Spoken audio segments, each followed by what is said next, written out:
John, in the interest of time, I think we should go ahead and start with the roll call here in just a second. I'm going to open the meeting and welcome everybody.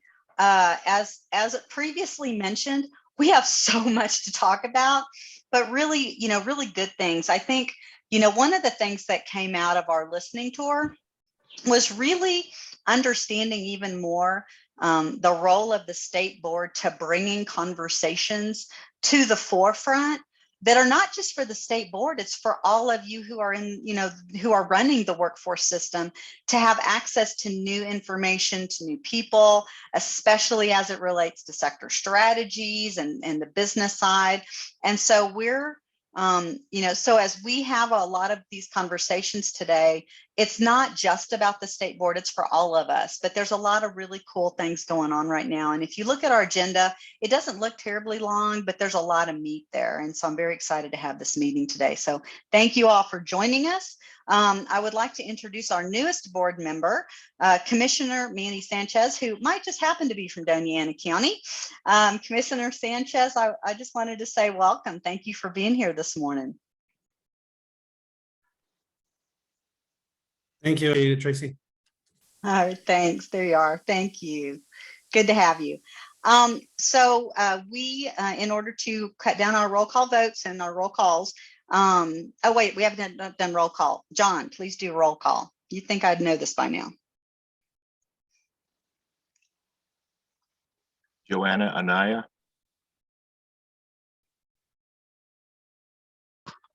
Madam Chair. Here. Johannes Camino. I'm moving him over right now. I'll come back to him. Brent Davis. I'm sorry, John. Johannes Tremoino here. Thank you, Johannes. You're welcome. Brent Davis here. Thank you. Dale Decker. Here. Deborah Heckes. Here. Philip Ingram. Mark Lee.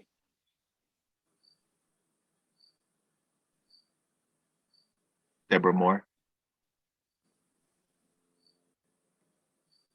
Joshua Orozco. He's on. He said he was having trouble.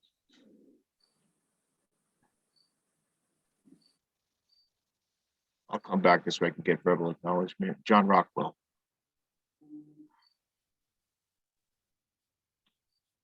Carlos Romero. Nancy Sauer. Mathis Cynic. Mathis is on. We need to get him moved over. Vince Alvarado.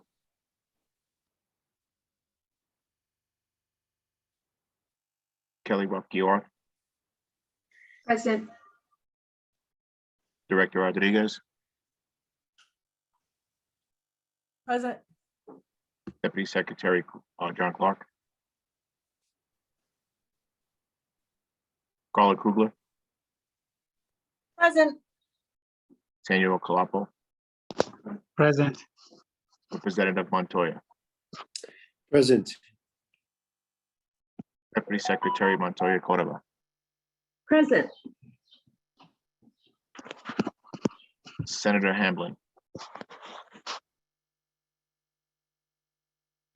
Daniel Schlegel.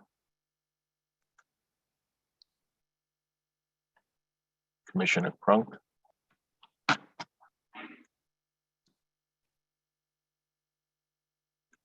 Commissioner Sanchez.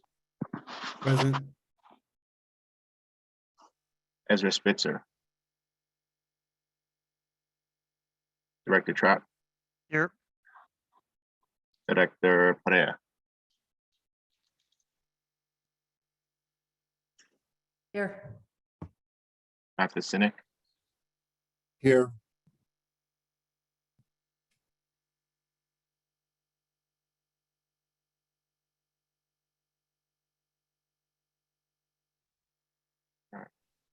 Madam Chair, we do not have quorum right now. By how many? 4. Oh, that's more than the two we know we can do. Okay, well, that's fine. The only thing we will not be able to vote on is the minutes from the last meeting. It will not stop the conversations that we're going to have. So I'm going to skip over, the Madam Chair? discussion about the agenda. Oh, hey, Josh, yes? I was able to connect via my phone, so I am Oh, present. okay. Oh, okay. John, did you have him? I do have Josh Rodosco. Thank you. Thanks, Josh. Thank you. And we'll just approve the minutes at our next meeting. So One Tracy, thing, yeah, go can I ahead. just, one item really quickly. Some folks are missing today because there's a tribal summit that's also occurring. And that's in Albuquerque. So there's like several folks there. Secretary Cerna sends his regrets too, because he's over there. And so is Daniel Schlegel. They let me know that they had to be over there. The tribal summit's been going on for a couple of days, but this morning was a big meeting. The governor was actually going to be present with the governors from the tribal communities. So that's why we're missing some folks as well. Well, and I'm looking at our agenda and I'm sending a note right now. Our first presenter does not seem to be on. Mia, I do not believe that you are on, correct? Yes, she is not on, and I did just let Debbie in, so I don't know if you need to Okay. include her. Okay, that gets us down to 3 to have quorum. Very quickly, may I have Debbie Moore acknowledge the roll call, please? Debbie Moore is here. Thank you. Thank you, Debbie. Okay, I'm sending Mia a note really fast. I don't see her at this point, but I just sent her a note. All right, well then, we're going to just press on with our agenda. Rob Black, you get to be up sooner than you thought. So one of the things that, we talk a little bit about at the state board, but we don't talk about it a lot, is things that happen with state funding, because the only thing that we have responsibility as a state board over is the distribution, the utilization, the policies around the federal WIOA monies. But there are things that happen with state funding that are extremely relevant to workforce development. And so the conversation that we're going to have, and without Ricky, perhaps Rob, you'll be the only conversation on this. There was a $10 million appropriation made in this last legislative session. Rob Black, who is the CEO of the New Mexico Chamber of Commerce, was sort of, one of the key people, the ringleader of this effort to help us build more visibility and more opportunity for our young people to take advantage of the wealth of middle and technical skills jobs that are here in New Mexico, but about which they may know literally nothing. And there's a model out of Arkansas called Be Pro, Be Proud that Rob has had in the recommendations of the Chamber of Commerce since they produced their business-led economic development report over a year ago.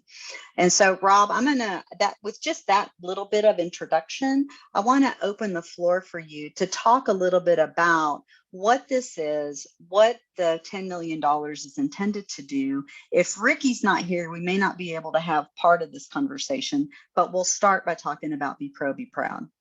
And I'm happy to provide just an update on some of the activities that we had around that money, because there's definitely a task force that's already been put in place around the 10 million and what we're planning to do with some of the funds as well.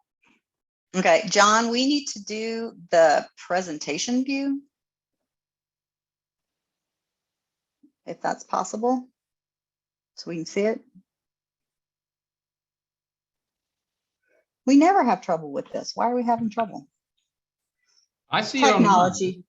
Technology is a grand thing. Well, I can see it, but it's showing it in presenter view, but I don't know why. Yeah. Maybe get out and get back in. If you go up to display settings at the very top, drop down, Display. and then you'll do slideshow. See if they're on the left. So there you go. You have to do Rob, why don't you go ahead and just kind of start the conversation? Sure thing. There it is. Tracy, thank you so much for the invitation to present today. As you said, my name is Rob Black. I'm the president and CEO of the New Mexico Chamber of Commerce. Next slide, please. And I'll bang through these very quickly. And I want to give acknowledgement to some of the slides I totally bogarted from you, Tracy, and NS for Ed, because I think it makes the case, helps make the case for part of what why we're doing the work that we're doing. As Tracy mentioned, we published an economic competitive analysis at in December of 2020, really looking at areas where New Mexico needs to improve to become more competitive so we can diversify our economy. Next slide, please. Next slide.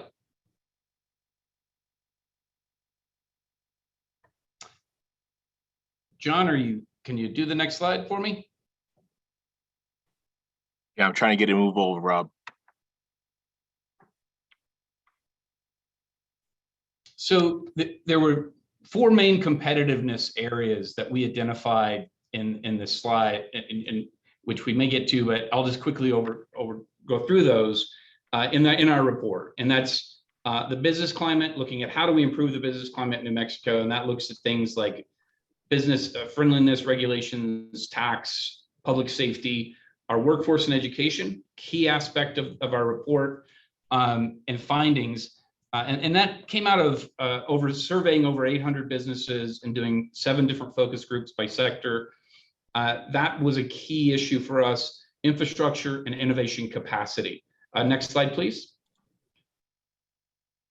And as we also then, looking at kind of the state's 20-year diversification strategy, they found these kind of 6 key challenge areas. And they're looking at how do we build better collaboration with our economic developers? How do we attract and retain talent in urban and rural areas and tribal areas? There's a misalignment between our higher education and industry, disengagement of socioeconomic and disadvantaged communities, and then our public sector dominance in our innovation ecosystem, and finally, concentration of economy in a few key areas. Next slide. But the key ones for us as to why we've engaged in the areas around workforce development are these 2 pieces. It's the difficulty of attracting and retaining talent and the misalignment of our higher education system. Next slide.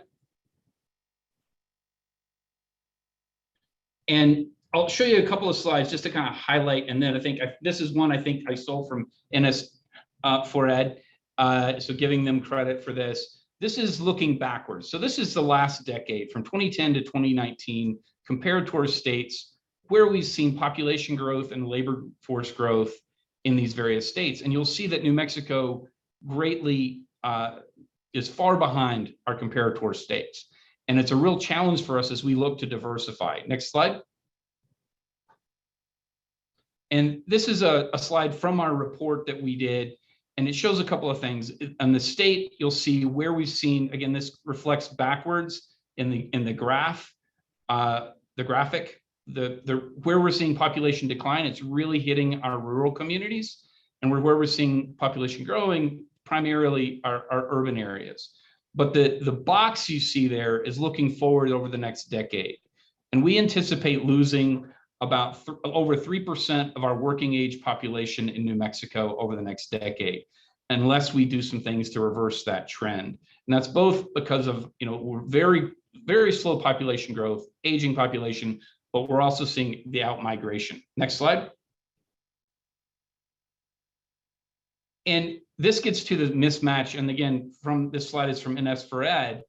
And this gets to the mismatch of workforce, where we think the education system is vis-a-vis what our employers are looking for. And that first line, that first graphic at the top is 89% of high school teachers believe that their incoming post-secondary freshmen are ready for college. But when you look at what the colleges say, there's only 26% of them at the college level say that only 26% of students are ready. At the higher level education, post-secondary, 96% of the educators say the kids I taught are ready. Only 11% of employers think the same thing. So next slide. And this gets to the level of engagement, again, from NS for Ed. And it talks about that when a kid is in elementary school, 76% of the kids in elementary school are really engaged with their education process. But by the time they get to high school, it's less than 50%. And that engagement level really demonstrates how long or how successful they were going to be in the programs they're taking. Next slide. And this slide really talks to what gets them engaged.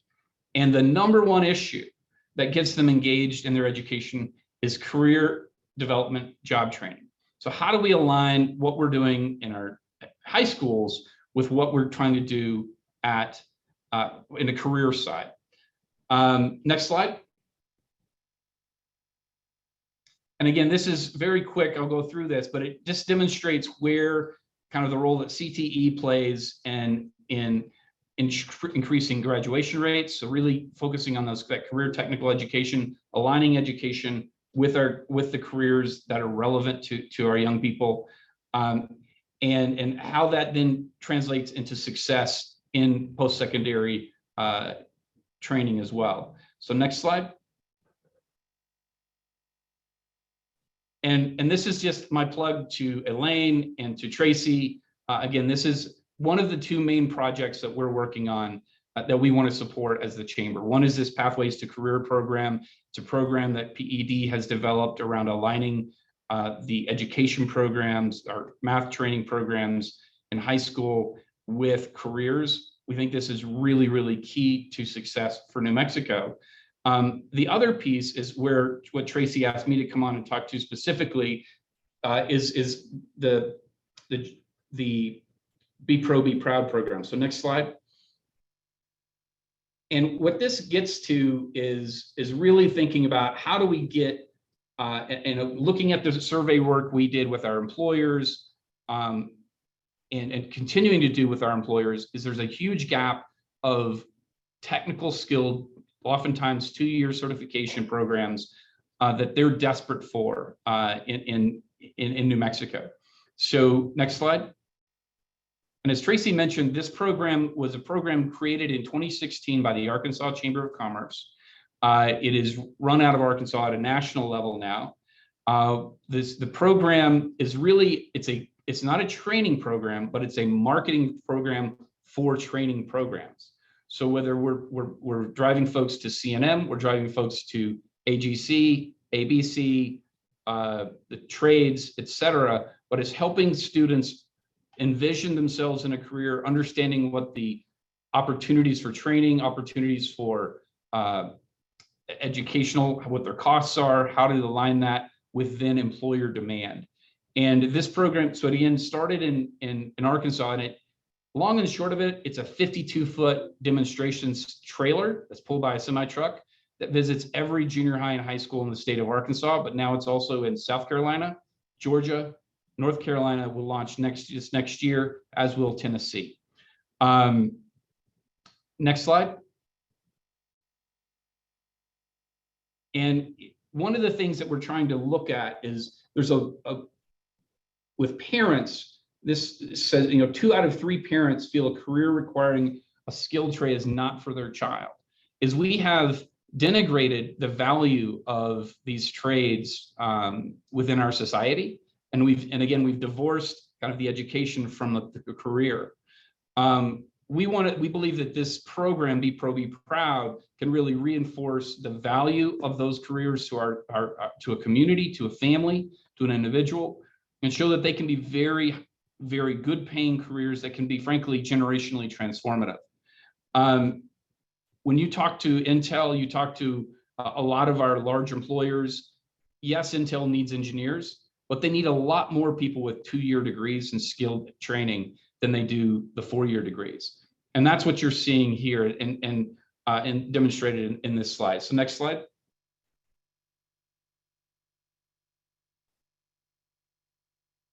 So in Arkansas, when they launched this, it's the program again. It's going to different junior highs and high schools with this demonstration unit truck that has, I think in Arkansas, they've got about 16 different careers that they highlight.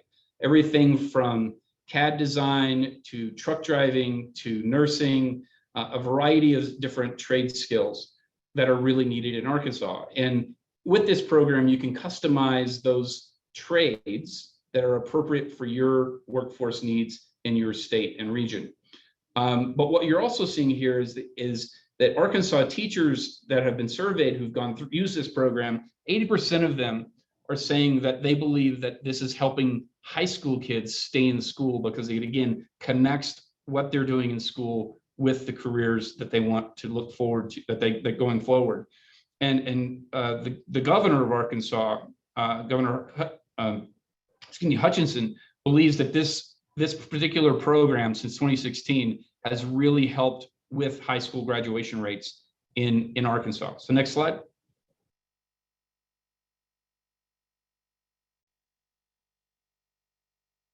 So Tracy, again, this is the video. We can not show it, or we can, I can skip over it. You're on mute. Yeah, sorry. I think that what I would like to do, because it's just, I don't know if it'll work. I mean, we can try it, but if nothing else, we will send post-meeting the link to this video. Okay. So you tell me if you want to skip or try it. Try it, and if we don't have sound, we'll know. All right.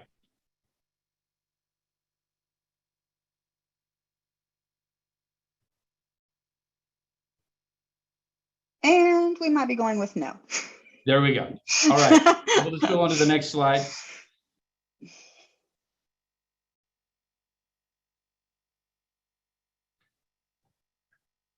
Oh, Now it looks like it's starting to play. it's trying. Yeah, it took a little bit to spool up.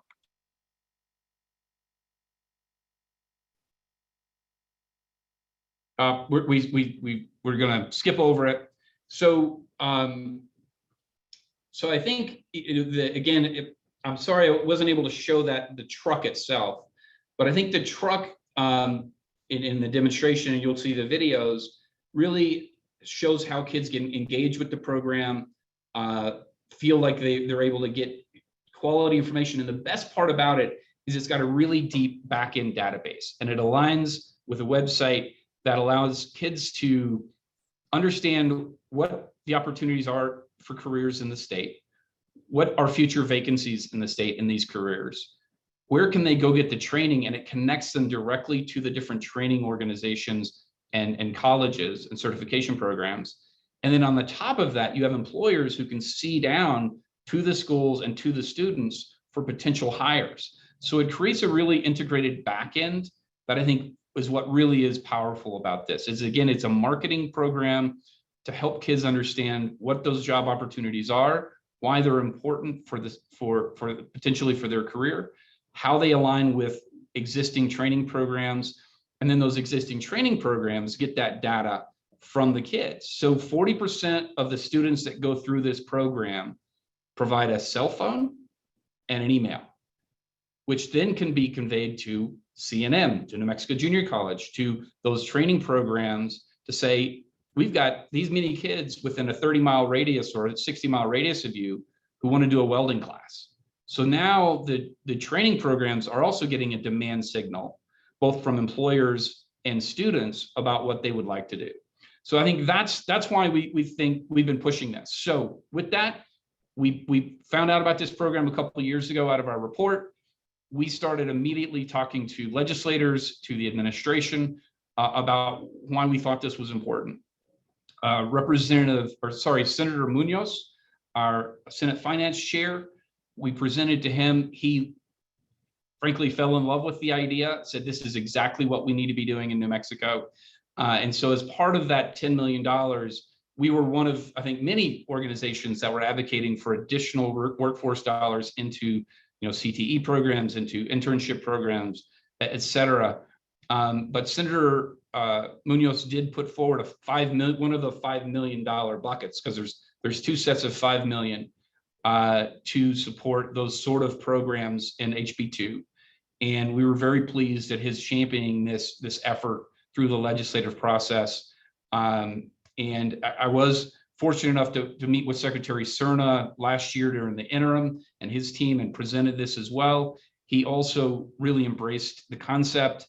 In fact, so much so that he was wanting to use ARPA money for it, but we weren't able to do that because that got caught up in a lot of other issues on the legal side.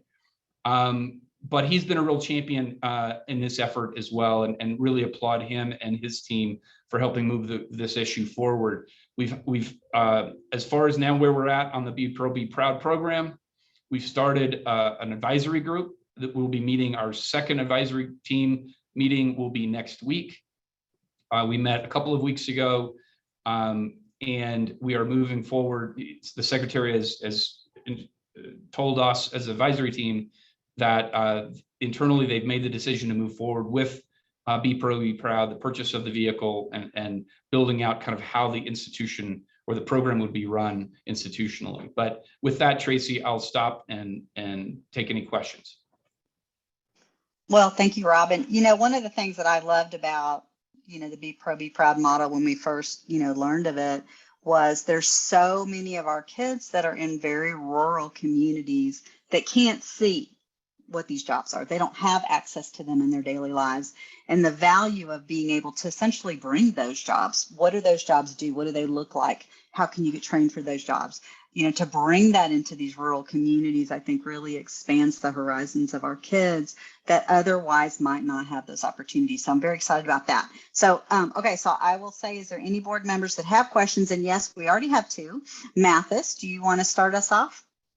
Yeah, so really appreciate this aspect of work and bringing in the whole professional side, the technical side. I think it's very important for New Mexico. I've got two questions to go through with you, Ron. One is, what kind of a network in Arkansas was put in place at the schools that reinforced, one, the truck coming, and then after the truck was gone, just kind of reinforced that? And how did parents get involved with that? And then the second part of the question is, what follow-on component of education, this whole workforce movement that's going forward, that you're continually working your way through a career? Is that a part of this? Is there a component to that? Just curious to see if this is considered in this Be Pro, Be Proud, that is the career path, or that is a step forward to other career paths? Mathis, that's a series of good questions there. So I'll start with kind of the engagement piece. So prior to the truck showing up at a school, and so there's a staff dedicated to kind of booking that out with schools throughout the state. And this is also the model that's been used in the other states. Prior to that, a truck showing up, a couple of weeks out, the kids are getting hit with TikTok and with Instagram marketing about the truck coming. There's supplemental materials that the teacher has that they can share around the truck, around the different trades, and the parents are getting hit with Facebook. So there's really trying to shift that again with different messaging around what these careers look like.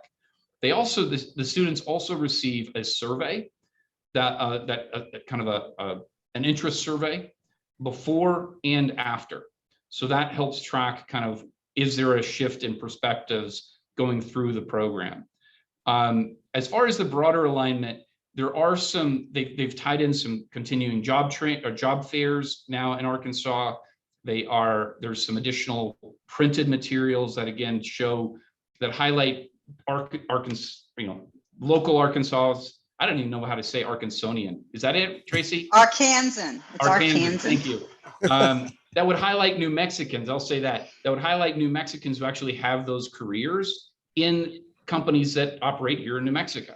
So, that gives you that kind of pathway. And then there's videos that supplement that. But one of the reasons I wanted to mention the program the other program, the Pathways to Career program that Elaine Perea has developed for PED, is I think this also reinforces those career pieces that they've got. Now, theirs is much broader in scope, not just 2 years or technical, but it includes into that. So I think there's that, again, let's start rethinking about how we do the educational system to tie it to careers, because we see that really increases student engagement. I hope that answers what you were asking. Yeah, no, very helpful, very helpful. Thank you for going through that. Thank you for that. Commissioner Sanchez. Thank you, Madam Chairman. And I did want to reiterate, I think you hit exactly one of the big points, and where I could see the value in doing something like this is that when we look, I know particularly here in Doña Ana County in the rural areas, a lot of where there's opportunities for building that workforce is trying to build awareness of what really is out there. Because unless of these students get or get these types of exposure to these opportunities, they won't be on their mind. And so I think this is great. I think going in that direction or being able to build this program would be an immense benefit to the state. But my question is, where are we at with the career pathways development for kind of the key economic sectors that I know the governor had highlighted, and where are we at with that? And the reason I'm asking is because I know I see here locally in Doña Ana County that the school districts are trying to really begin building the career pathways programs or continue to grow in those. But it doesn't seem like they're at all connected with what we're doing across the state and kind of those key economic drivers that we see here in Doña Ana County or across the state. So I was just kind of curious how, being the newbie, I'm still learning here, but I'd be curious how that career pathways is being built up and kind of in conjunction with the program that was just discussed here. Well, Commissioner, I can answer that if that's okay, Rob. Sure. So Commissioner, you know the bridge has done Doña Ana County specific career pathways. They're the first in the state. I will tell you that of our 8 industry targets, they all align to the state targets. So that's good that we're already in alignment. But there's some really cool things that have happened of late with the strategic plan for the PED, relevant to now we need to look statewide at how to establish career pathways. We need to look statewide at how to think through work-based learning opportunities to really help build visibility for those careers. I think the PED also has given the county, and you would know this anyway, but the counties now have some money to help expose students to summer employment. And Elaine's on the call. She knows a lot more than me. Do you want to speak a little bit to this, Elaine, just to help Commissioner Sanchez? Thank you, Tracy. I will just a little bit further.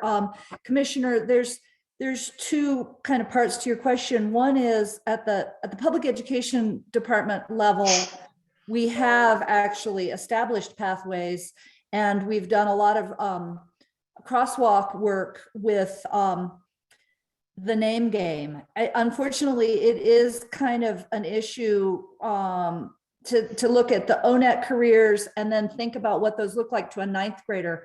A 9th grader doesn't say, I want to be a phlebotomist. They say, I think I might want to work in healthcare. Similarly with skilled trades, they don't say, I want to be a pipe fitter. They say, I want to work in construction. And so, part of what PED has done is kind of align back to what courses would be taught at the high school level that, that feed into those critical careers. That being said, there's only so much that we can do. And so, our carrot is money, and we have tied that money up with asking districts to align to those courses. But districts, they can do what they want, sort of. It's a local control state. And so I can talk till I'm blue in the face about construction and skilled trades being really important. But if the school wants to teach fashion design, all I can do is not fund it. I don't have the ability to stop them from offering a course like that. And that's actually part of why Rob and I have had this really dynamic conversation about the role that business can play, because the community really needs to step in and say, hey, school board, why are you teaching fashion design? How come you're not teaching skilled trades? Or how come you're not teaching computer science? That's where we need the effort. And there's a really important role for the business community in that conversation. And I want to, oh, go ahead. Oh, no, and I appreciate both of the responses. And I know, Madam Chairman, I know exactly everything that you've done with the bridge, and I really appreciate it. And I think one of the things that I've seen, and having been on the area workforce board, is that the things that we discuss doesn't tie down to the local level in the school district. And that's why I say, like, when you see, if we have this initiative and can roll it out, do it here across the state, and be able to expose our students to those possibilities and opportunities, I think that's great. And I can understand, like it's being said, where you can't force a school district to do something. But in my conversations, I don't know, it doesn't feel like there's that connection between what we're doing with the workforce development, the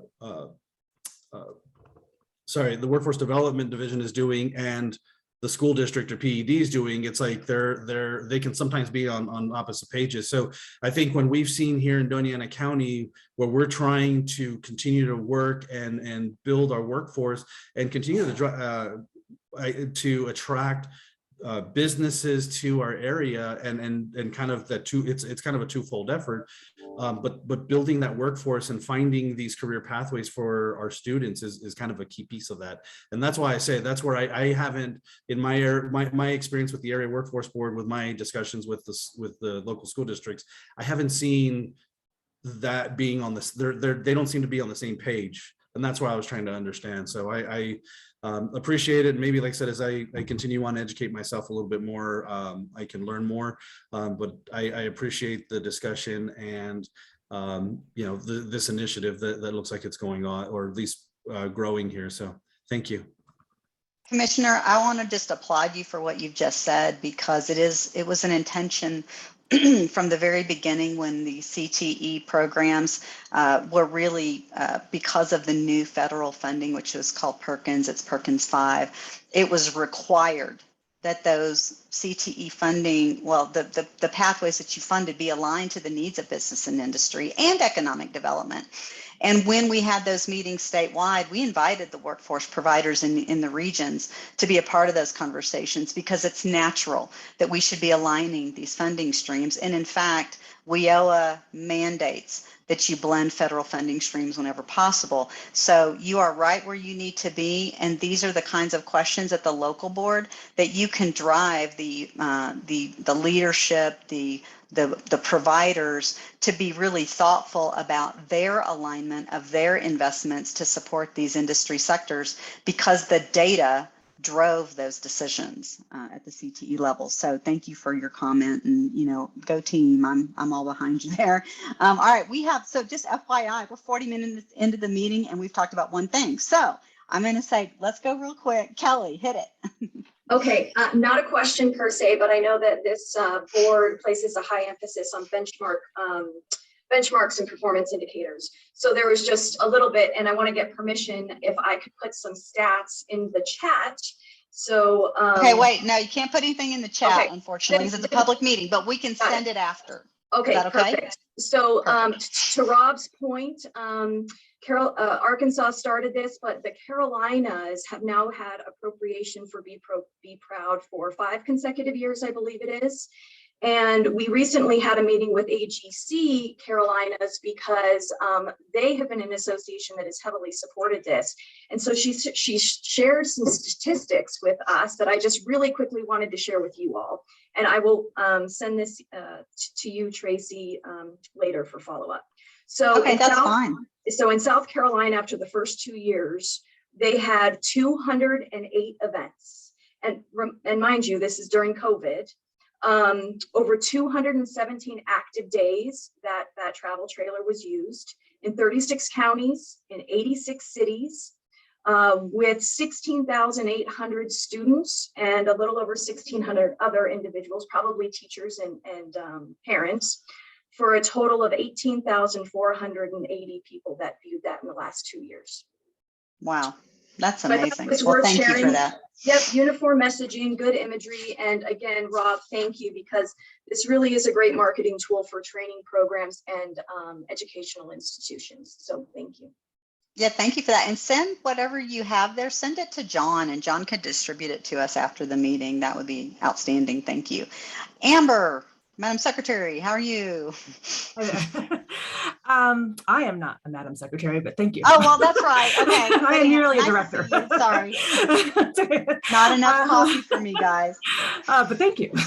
So I'll be brief because I made this point already during the task force, but I think it's important to make it again in this venue. I really want to just say that, I think, we're definitely talking about kids, about high school students and younger. I understand why that is, but I really want to make sure that the group understands that we also have a very large population of adults in adult education programs and in the community colleges, as well as in a bunch of frontline, low-wage occupations in the state who would really also benefit from this, and who also need those, who also want those CTE pathways and that access to family-sustaining careers. So I wanted to ask if we could consider thinking about this inclusively with those adults and design it, if we're going to move forward, to design it from the very beginning, keeping those populations in mind. And just kind of remembering that these are also the parents of the people, the kids that we're targeting, and their success has a direct impact on the success of those kids. So I think it's really important that we talk about this and design it inclusively with all the adults that I mentioned previously. That's my comment. Tracy, if I could respond to Amber. Absolutely. Thank you for raising that both in today and in the previous an advisory group. I subsequently followed up with Arkansas to ask about how they've perhaps done that. And in fact, they do when they're not typically they do it during the summer. So there's the lower demand time, but they use the truck for folks who are looking for upskilling, or for adults looking for new trade opportunities or in education opportunities. So they have some separate materials they use to how they talk about it for that particular population. Yep. But the truck has been used specifically to do that in Arkansas. I'm so happy to hear that. I hope we can consider that same sort of thing as we're building this out. Thank you. I'm really glad you brought that up. That is a good point. So thank you for that. Madam Dale. Chair. Oh, Madam, yes. Madam Chair, before Yes. we continue, if we can please recognize Senator Hamblin for the roll call. Senator Hamlin, would you please let us know that you have arrived? I am here. Thank you, Okay. Madam Chair. Thank you for being here. Awesome. All righty. Dale Decker. Well, thank you, and kudos to Rob and the New Mexico Chamber for taking this on. I think it's a transformational effort for our state. And as we talk about these things, we always hear the word alignment or lack of alignment. Mm-hmm. And to me, we should be aligned. If we're not all rowing in the same direction, what does that mean? You're going in circles. And I think for the years that I've been on the Workforce Development Board, we've had a lot of great ideas, but we've never kind of had the master plan that kind of demands alignment. And to me, the State Economic Development Plan, which called New Mexico's Economic Path Forward, developed in October 2021 by the Stanford Research Institute, brought up alignment as a major issue, but it should be a master plan. Everybody can develop a plan or a set of specs if you have a master plan. But if everybody's going off in their own directions, you don't have a master plan. You got a chaos. So I would suggest to all the people that are on this call that have any influence here is let's focus our economic development efforts, our workforce training efforts, our higher ed efforts, our PED efforts around a strategy. And that strategy, I think, is very solid. And we ought to look at that. So that's really not a question, obviously. I worked with Rob on the original development of the strategy that the chamber put together, so I'm very familiar with it and it lines up perfectly, but we need to align. We're just not that big a state to be effective if we don't align things and stick with it for more than one governor's term or 2-year legislative cycles and funding cycles. This is a long-term transformational effort that we're undertaking here. Yeah, Dale, I totally agree with you. And, you know, the work that we did in Indiana is easily done at the state level as well. You look at the economic development target and you reverse engineer, right? Who's got a role to play in building that talent pipeline? And it's a win-win because it enables the students to understand where the best opportunities for them are. And it enables the employers to be a part. It enables the workforce system to be a part. It enables the educators to be a part. It enables the nonprofits that help people to be a part. So there's a ton of alignment that can happen. And I really am excited that I do think I'm starting to see some of those things happen as we have these different advisory committees. And we'll talk about another one in just one second. Representative Montoya, your hand has been up and thank you for your patience. Uh-oh. I think we lost you. Here I am, sorry. There you are. What a dynamic opportunity to listen to this discussion this morning, Rob and the chamber, thank you. It's so on point. The alignment piece is really important. And I just want to divert for a quick second. There's an opportunity hiding in plain sight in the mountain communities of Mora and Las Vegas. The recent fires have been tragic, the loss of hundreds of thousands of acres, but it's also an opportunity for a renaissance, if you will. About a week ago, I addressed the group that graduated and our governor had for the prom. And I asked them to raise their hand if any of them would be interested in land-based, digital-based application for reforestation, watershed management, the kinds of things that could create industries and economic drivers for that area. As we look at the charred forest, you know, logging is something that used to be a major piece of the landscapes, if you will, economically. And I believe that we're sitting on a huge potential. I'm wondering if this particular application of the truck coming through could be modified and aligned to fit this opportunity. There are 22 million acres across our state where rural villages are nestled. And with climate change, there's going to be a huge opportunity to create site-specific and situation-specific opportunities. Just wanted to throw that out as something that's very much a hot topic, no pun intended or perhaps intended, as we look at how we're going to rise like a phoenix from the ashes of disaster. I'll stop there for now. That's so well said, Representative. And yes, our hearts and our minds have been with the folks in that part of the state and others. I mean, there's fires, it seems like, in far too many places, but rebuilding gives people opportunity. I know, having spoken with Commissioner Crunk, you know, one of the things that, for example, has happened in Ruidoso is the homes that have been lost have been the homes of the people who were very much a part of their hospitality industry, and people have nowhere to live. And I mean, this is real. And so how do we look at what has happened and find the way to mobilize people who are essentially going to be rebuilding their communities anyway, to help them be an active part of rebuilding the economies of those areas as well. So Representative Montoya was well stated. Thank you for that. There is an opportunity with the John T. Harrington Center there, sorry for that, where NMSU, Highlands University, and UNM have coupled for a reforestation project. We are going to be purchasing about 9 additional acres. And I just really see a great opportunity to really vigorously get out and sort of recruit not only students, but as was said earlier, all of the population has lost their link to the land.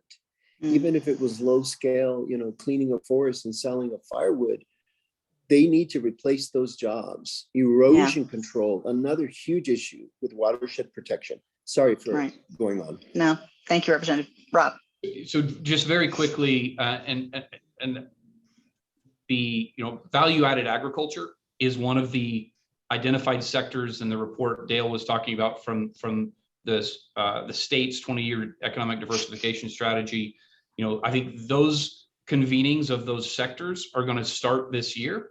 That will be part of how we get to starting to identify, as Commissioner Sanchez mentioned, what are the opportunities in these key sectors that we've identified, creating that alignment with the overall economic strategy. So I do think that fits within that value-added agriculture. It's not how we normally think of it, but that, those jobs on the land, through the land, sustainably maintained, I think are part of that discussion. So thank you for raising that, Representative. Thank you. Yolanda, why don't you be our last one and then you can transition to the next thing. This meeting might go long today. Just buckle up and get your lunch. I'll be brief. I just wanted to note for the business leaders and our legislators that are on this, that one of the things that I think is also really difficult, and this is me putting on my other hat as a school board member for Albuquerque Public Schools, because when it does come time to build a budget and build the things that we need to do so that we can actually figure out how and how we're going to move forward, the how gets really difficult. The schools as a whole have been trained for many years up until this point to really think about college. It was about college and careers, and there was a lot of an emphasis on that. And so we're having to shift a little bit, and the staff hasn't caught up. I mean, that's really what it's all about. And schools haven't caught up because they don't have the right instructors. They don't have the right things in place to just make that turn on a dime. And I think that's where we are. And that business engagement or that partnership, as Dale was talking about, is really critical because that's where the alignment needs to come in. But it's not like our schools are very natural at that. That natural partnership between schools and the business community, it isn't something that just happens just automatically. It really has to be massaged, it has to work, and the schools have to be funded to be able to do that too, and they're not. So let's be honest too, that the career technical education piece for schools and the way that we fund it, it's not funded that way. Schools way back in the day when they had vocational programs, it was on site. And that's not what they're built for anymore. So they're building infrastructure, and everything that they have it's been changed. But we also know that that infrastructure exists, especially here in Albuquerque. It exists for us with the partnerships, with the union halls, where these places can be trained. But when I think of our rural communities and what they have access to, it's not as readily available. And so they really do need that business community to be a partner with them so that our students have that opportunity for project-based learning, for work-based learning, for an opportunity to get that hands-on experience. And I love the idea of Be Proud, Be Pro. I think it's another tool in the toolbox, but it's one tool in the toolbox. And we really need to be cognizant of how we're going to prepare our schools so that they can can continue to do that piece. And I don't remember who said it. I think it was Dale, is that follow along, or maybe it was Mathis Shinnick who said it. What's the follow along? What's the follow-up process on that?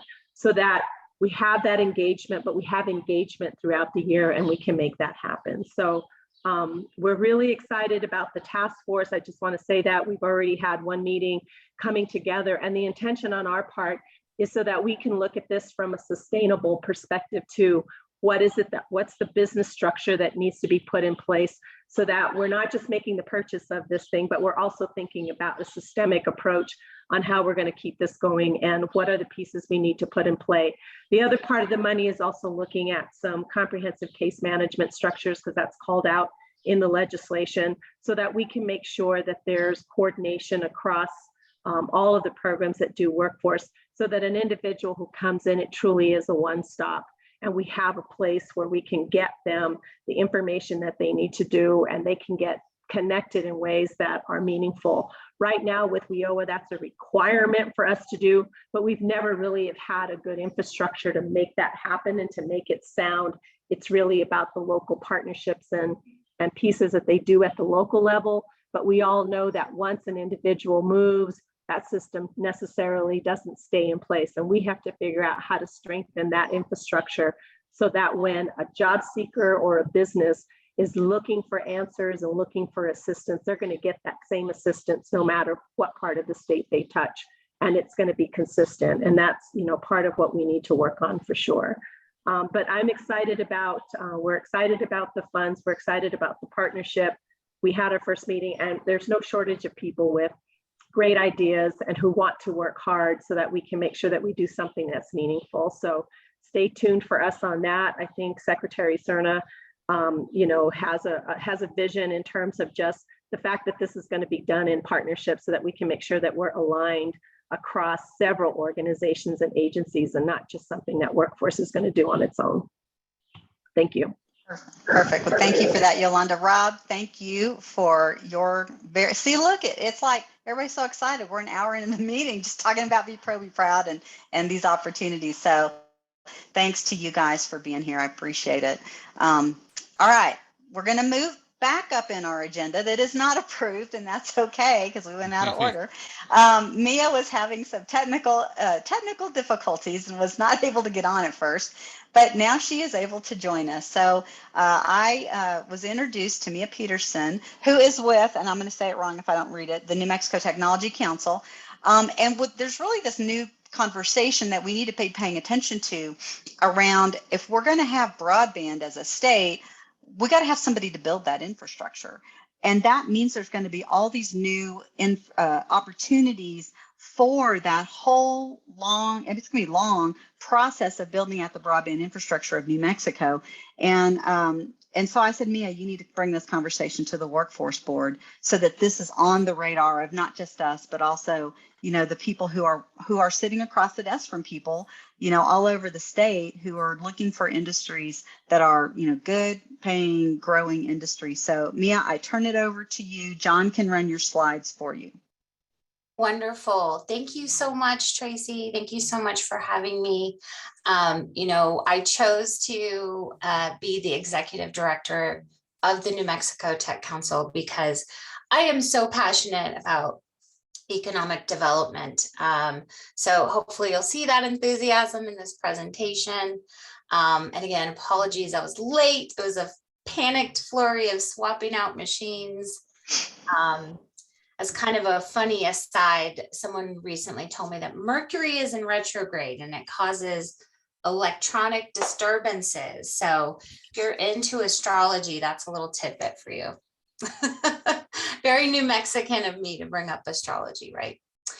Okay, and John, thanks for this slide. So as Tracy mentioned, we're going to be talking today about those jobs associated with building out our broadband infrastructure. So today going to cover a little bit of the basics. Why is broadband important? What are the jobs? Then move into workforce development and supporting these jobs. Next slide. All right, so I think everybody knows what broadband is, but they say never assume. And really what's so amazing about broadband is that it's providing that high-speed internet that's critical for commercial and household applications, right? So, today I'm representing the members of the New Mexico Tech Council from both private industry and our educational institutions, and as well our government, right? There's no one application for broadband, like this is just critical. And what makes it so critical in New Mexico is by developing our infrastructure of broadband, we're going to be opening up the potential of our rural communities. So a lot of themes similar to Rob's presentation. This is going to allow for better education for our young people, our students, private industry, as well as government. Next slide, please. So, how does broadband work? And I bring this up because this will kind of lead into the types of jobs that are going to be necessary to not only build it out, but maintain our broadband network.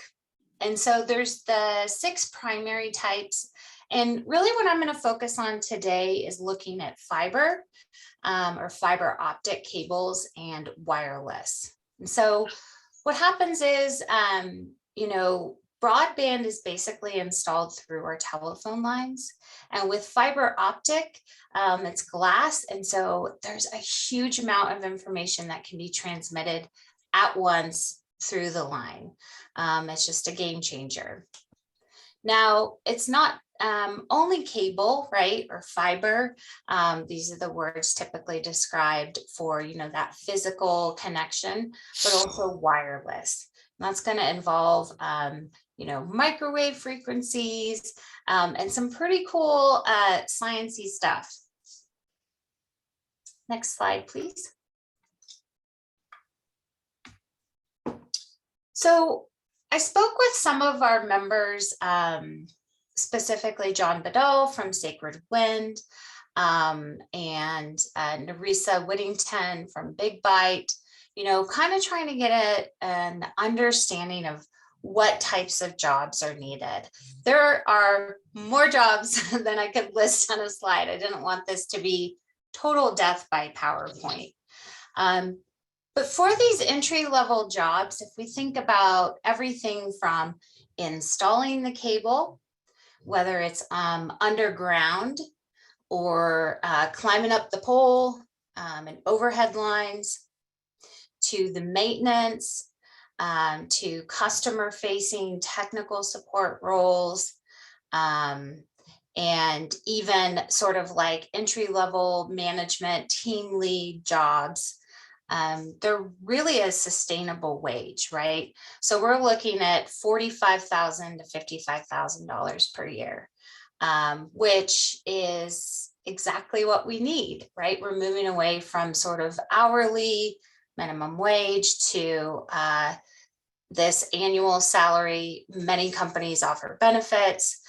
So we're going to see that that sort of ripple effect in terms of these workers being able to provide for their families.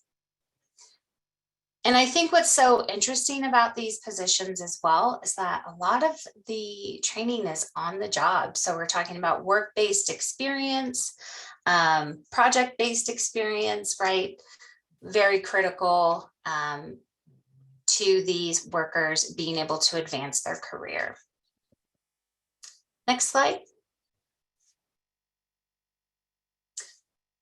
So really, I didn't find a single company that required a degree, right? So very much like Rob's presentation, we're talking about trades. Many companies are recruiting folks who have worked, say, maybe as a Comcast installer, you know, coming out doing cable, doing internet. They'll kind of take those folks who maybe already have that background in telecommunications, or even somebody who's worked at a customer facing job, maybe a call center or retail, kind of has that aspect of it down. And then really it's on the job training. Now, as you can see, familiarity with power tools, a valid driver's license, reliable transportation, basic math and problem solving skills. Really anyone can step into this job and then they have the opportunity to learn and grow. Next slide.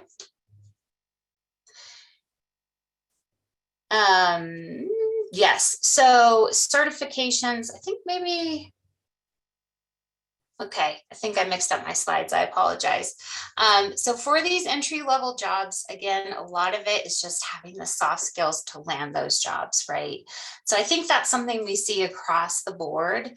I know, you know, this is kind of a topic at hand. You know, you got to have those soft skills. And so the more that we can implant those into that secondary education, that's going to be really critical for our candidates. And then there are many certifications out there, right? So there's a lot of private companies that seem to be kind of driving this for profit. I think that it would be, you know, an easy feat for us to partner with some of our educational institutions that focus on job readiness, thinking like a deep dive code camp or sort of non-traditional learning, where we would be able to create, a program that folks could come in, folks interested in these jobs could come in and, get an equivalent to these certifications that would just help them advance in their career. Okay, next slide, please. And as I mentioned, there's a lot of room for growth, right? So many of these titles have, it's like field services technician 2, 3, so on and so forth. And here we start to see the salaries very much a broad range, right? $55,000 to $220,000, right? So that's a huge range. So let me break that down. Where you're going to start to see the high wage, the 6 figures, is for the technicians who are doing really specialized work with, say, like microwave. They've advanced into management. They are responsible for a network of field technicians. And so these would be folks that have been in their role for about 5 years plus, right? But again, that's nothing to sneeze at. And again, a lot of these companies are offering that on the job training and advancement. Next slide.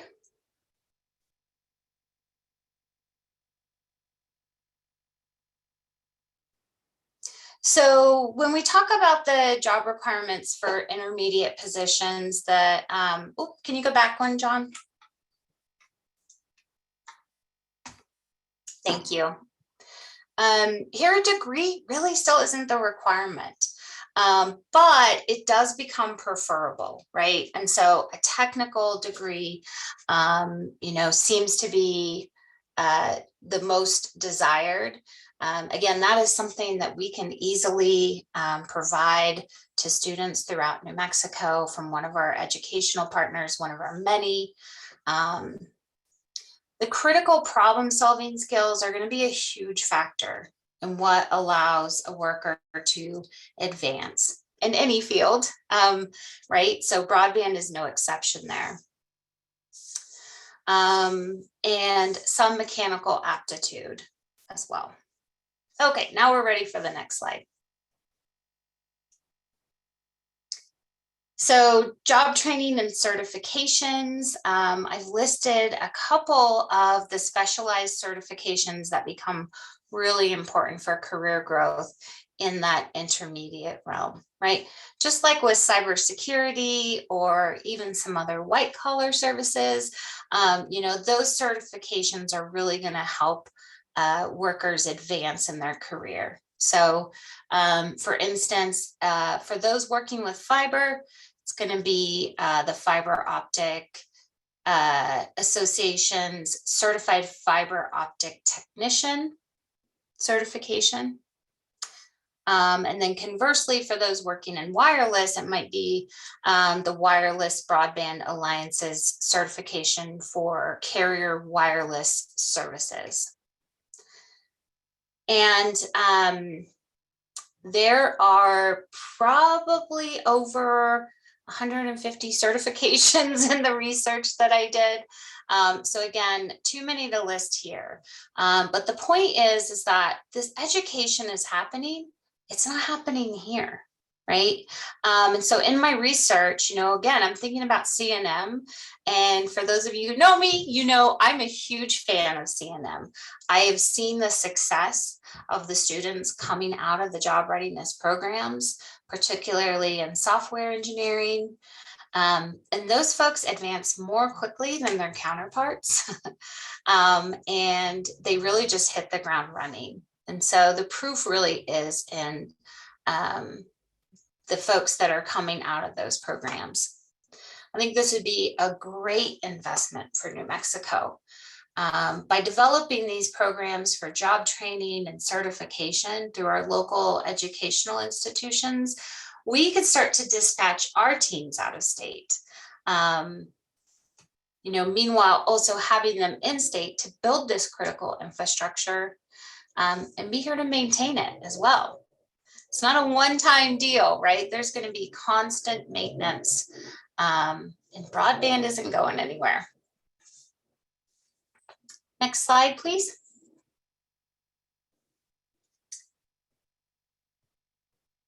Okay, a little bit of what I already talked about, right? So again, it's really a matter of kind of putting together these pieces. I mean, we have the employer demand. It is certainly out there. We have the educational providers. We've got the workforce development teams, leads right to that sustainable workforce. Next slide, John. I think that's it. Sorry if I rushed through. I know we're over, so I wanted to make sure I could get through it, not keep you all too long. No, I appreciate it, Mia. And so, so just as we're thinking about this, it's important for our folks who work with, the job seekers, the people who are thinking about a different career, a new career. Maybe they want to get education training. This is super valuable, what you just provided. One of the things I know that, it would be helpful for us to do is to provide them your contact information, be they a workforce provider, be they someone in higher ed, because I think that everything in New Mexico is so relationship driven. It's really important for you to have these direct relationships so that they can get the information directly from you and start talking to the people that are, that are looking for work about these opportunities. So do you mind saying out loud, because we can't put things in the chat, saying out loud your email address for the workforce system folks? Yeah, happy to. It's Mia, M-I-A, like missing in action, at NM, like New Mexico, techcouncil.org.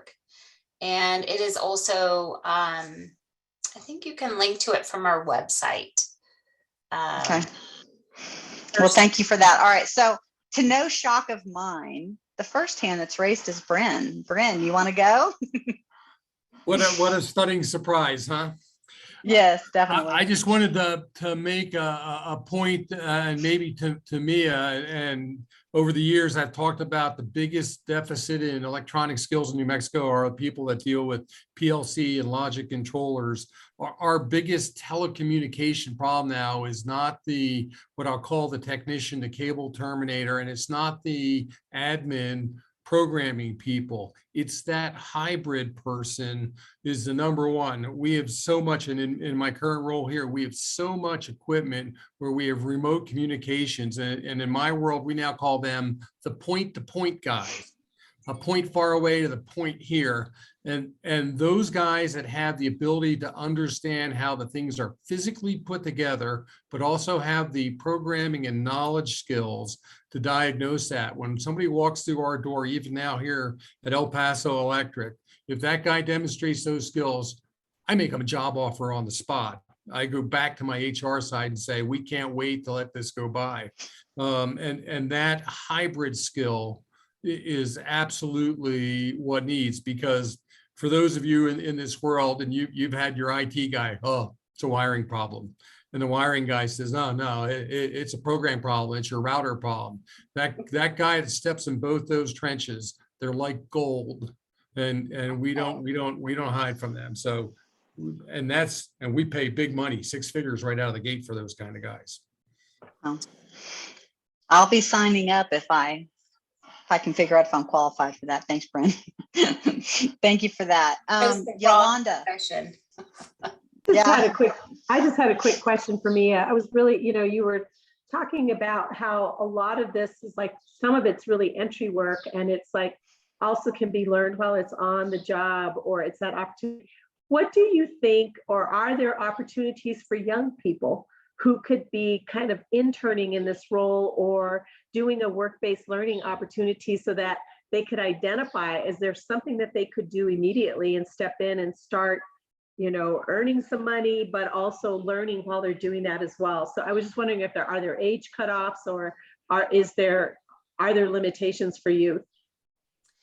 There are, because there's a lot of safety elements, Okay. right? And so laying cable, right, the construction aspect, working with electricity, the safety aspect.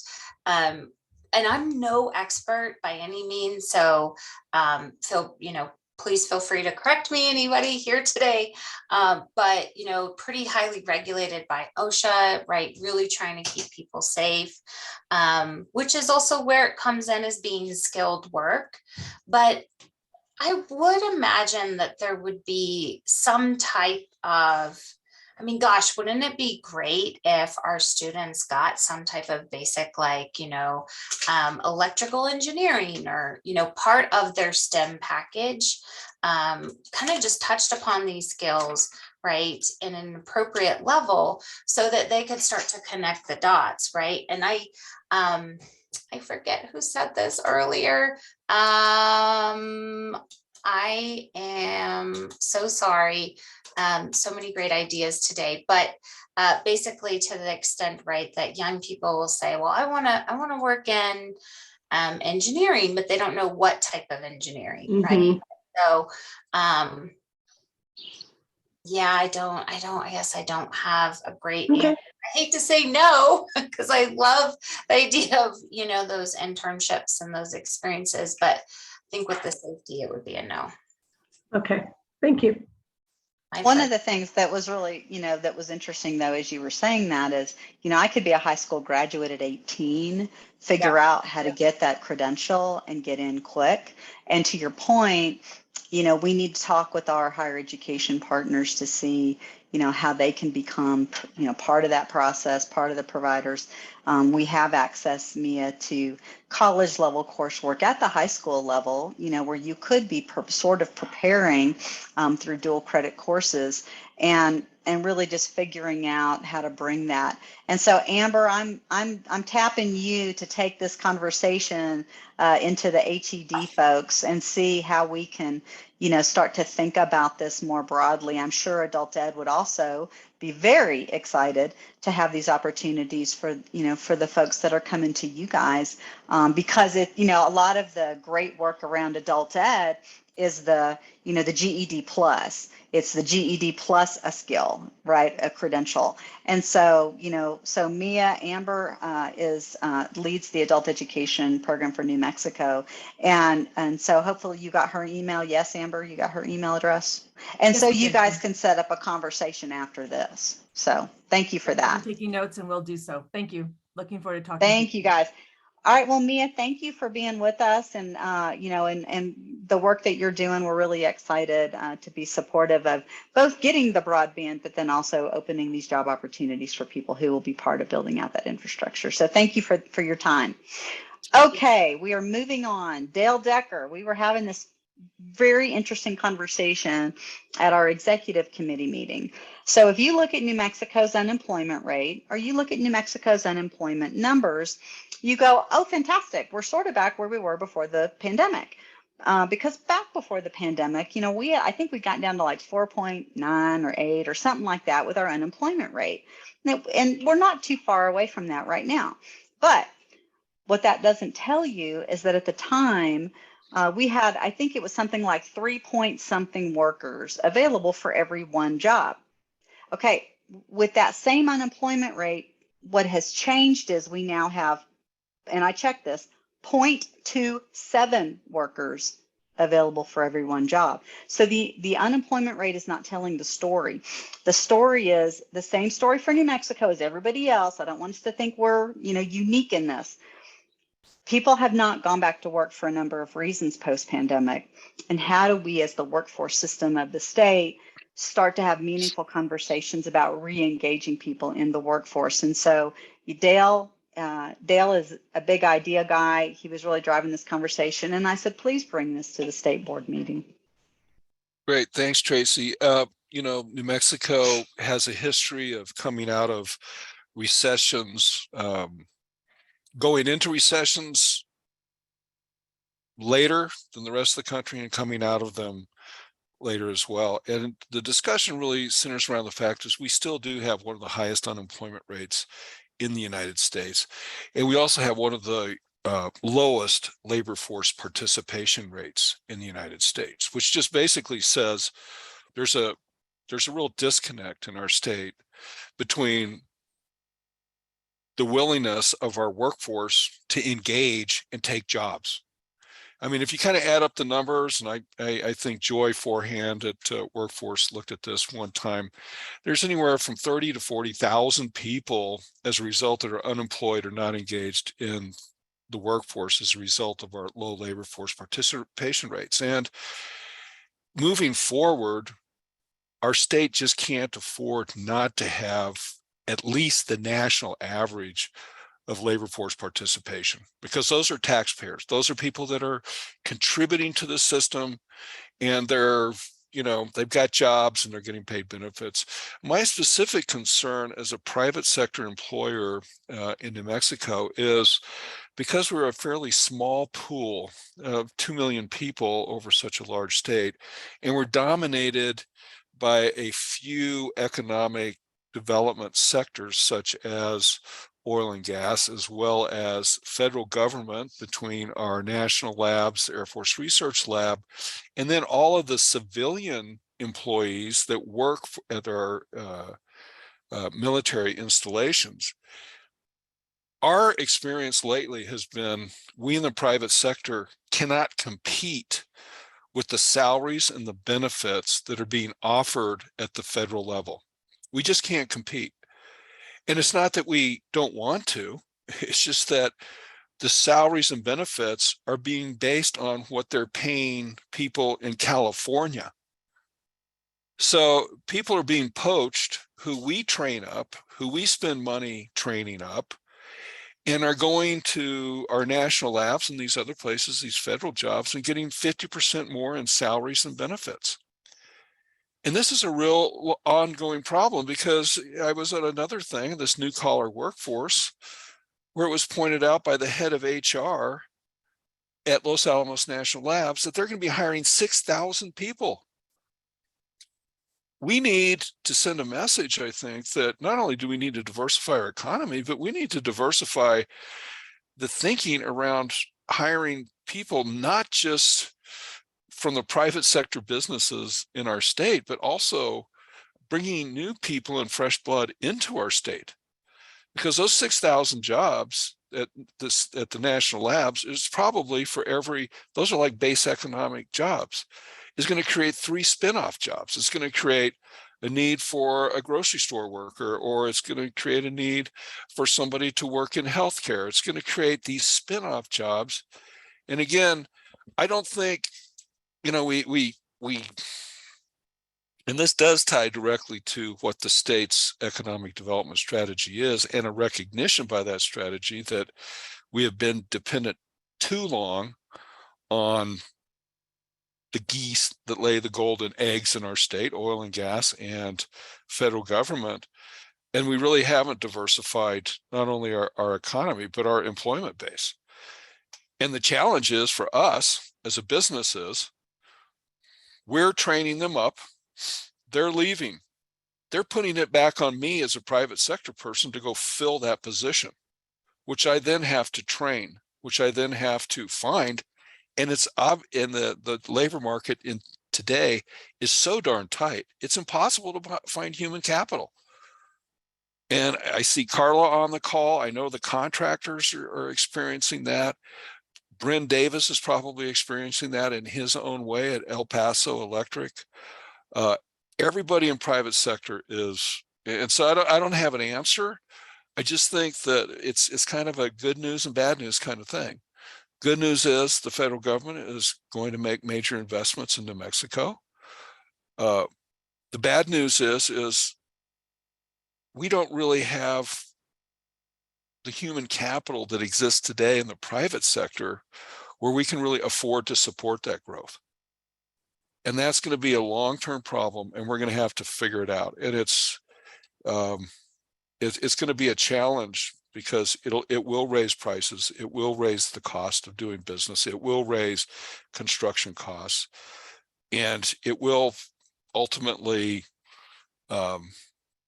present challenges to our economy that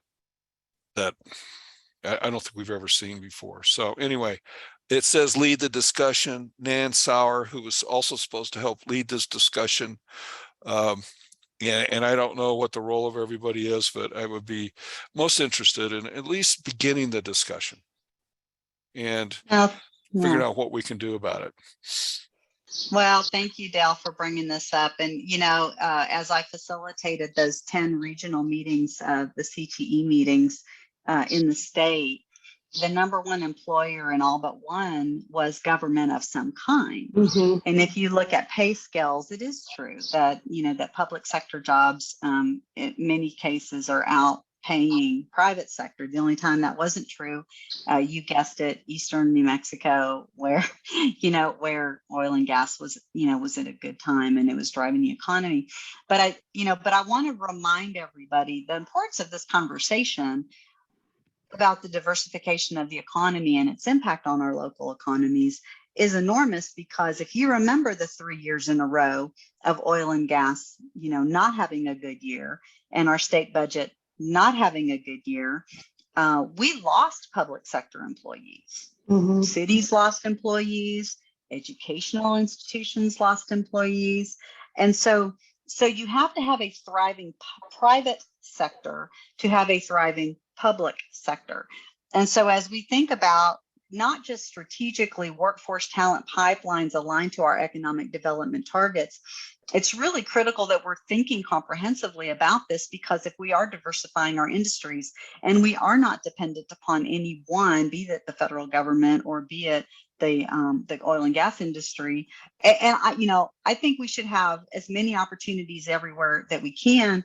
But as we diversify our economy and we make it resilient to one industry having shocks, I'm thinking about our ag industry and what's going on with them right now. What's going to happen? I'm thinking about a lot of industries that have really suffered, in what has transpired post-COVID.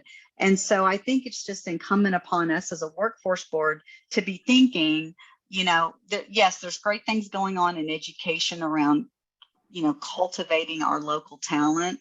You know, I'm thankful that we finally stopped telling our kids that there's no jobs here, because we know that's not true. And frankly, it never was.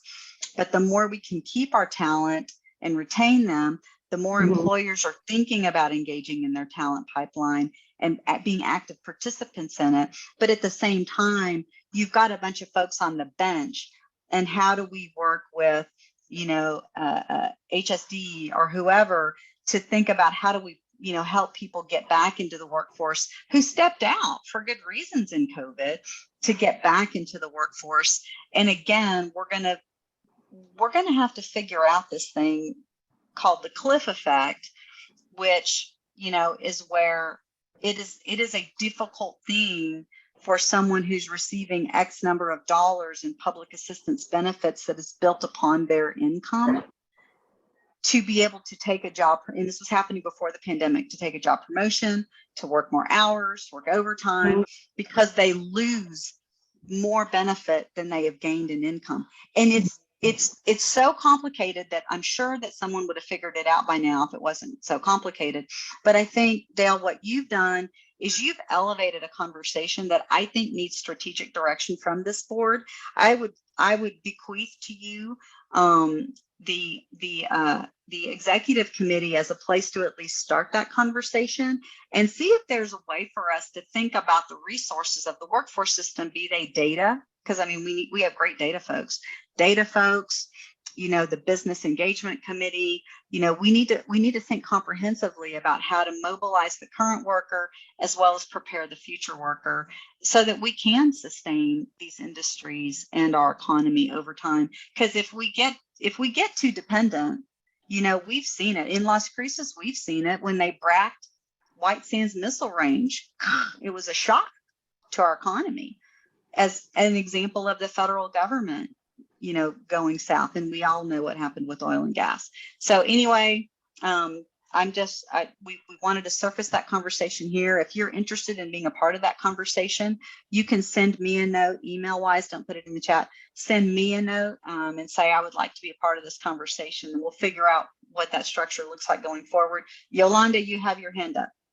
I just wanted to note for the board members that our Economic Research and Analysis Bureau did a really good job on our labor market review this last month for April, where there was a whole conversation about why the low labor market participation. And Rachel looked at some of the data and some of the information there. It doesn't, I mean, it does paint the bleak picture in terms of like, we know what the problem is, and it helps to identify where that population is and what population we're losing. And unfortunately, the population we are losing is exactly what Dale's talking about. It's that working age population that is leaving our state, and we need to figure out how to keep them here. And it's amazing that I just want to say the trickle down effect that has, because by losing our young workforce too, we're also losing students. And so our public schools are also, major employers, especially in some of our smaller rural communities,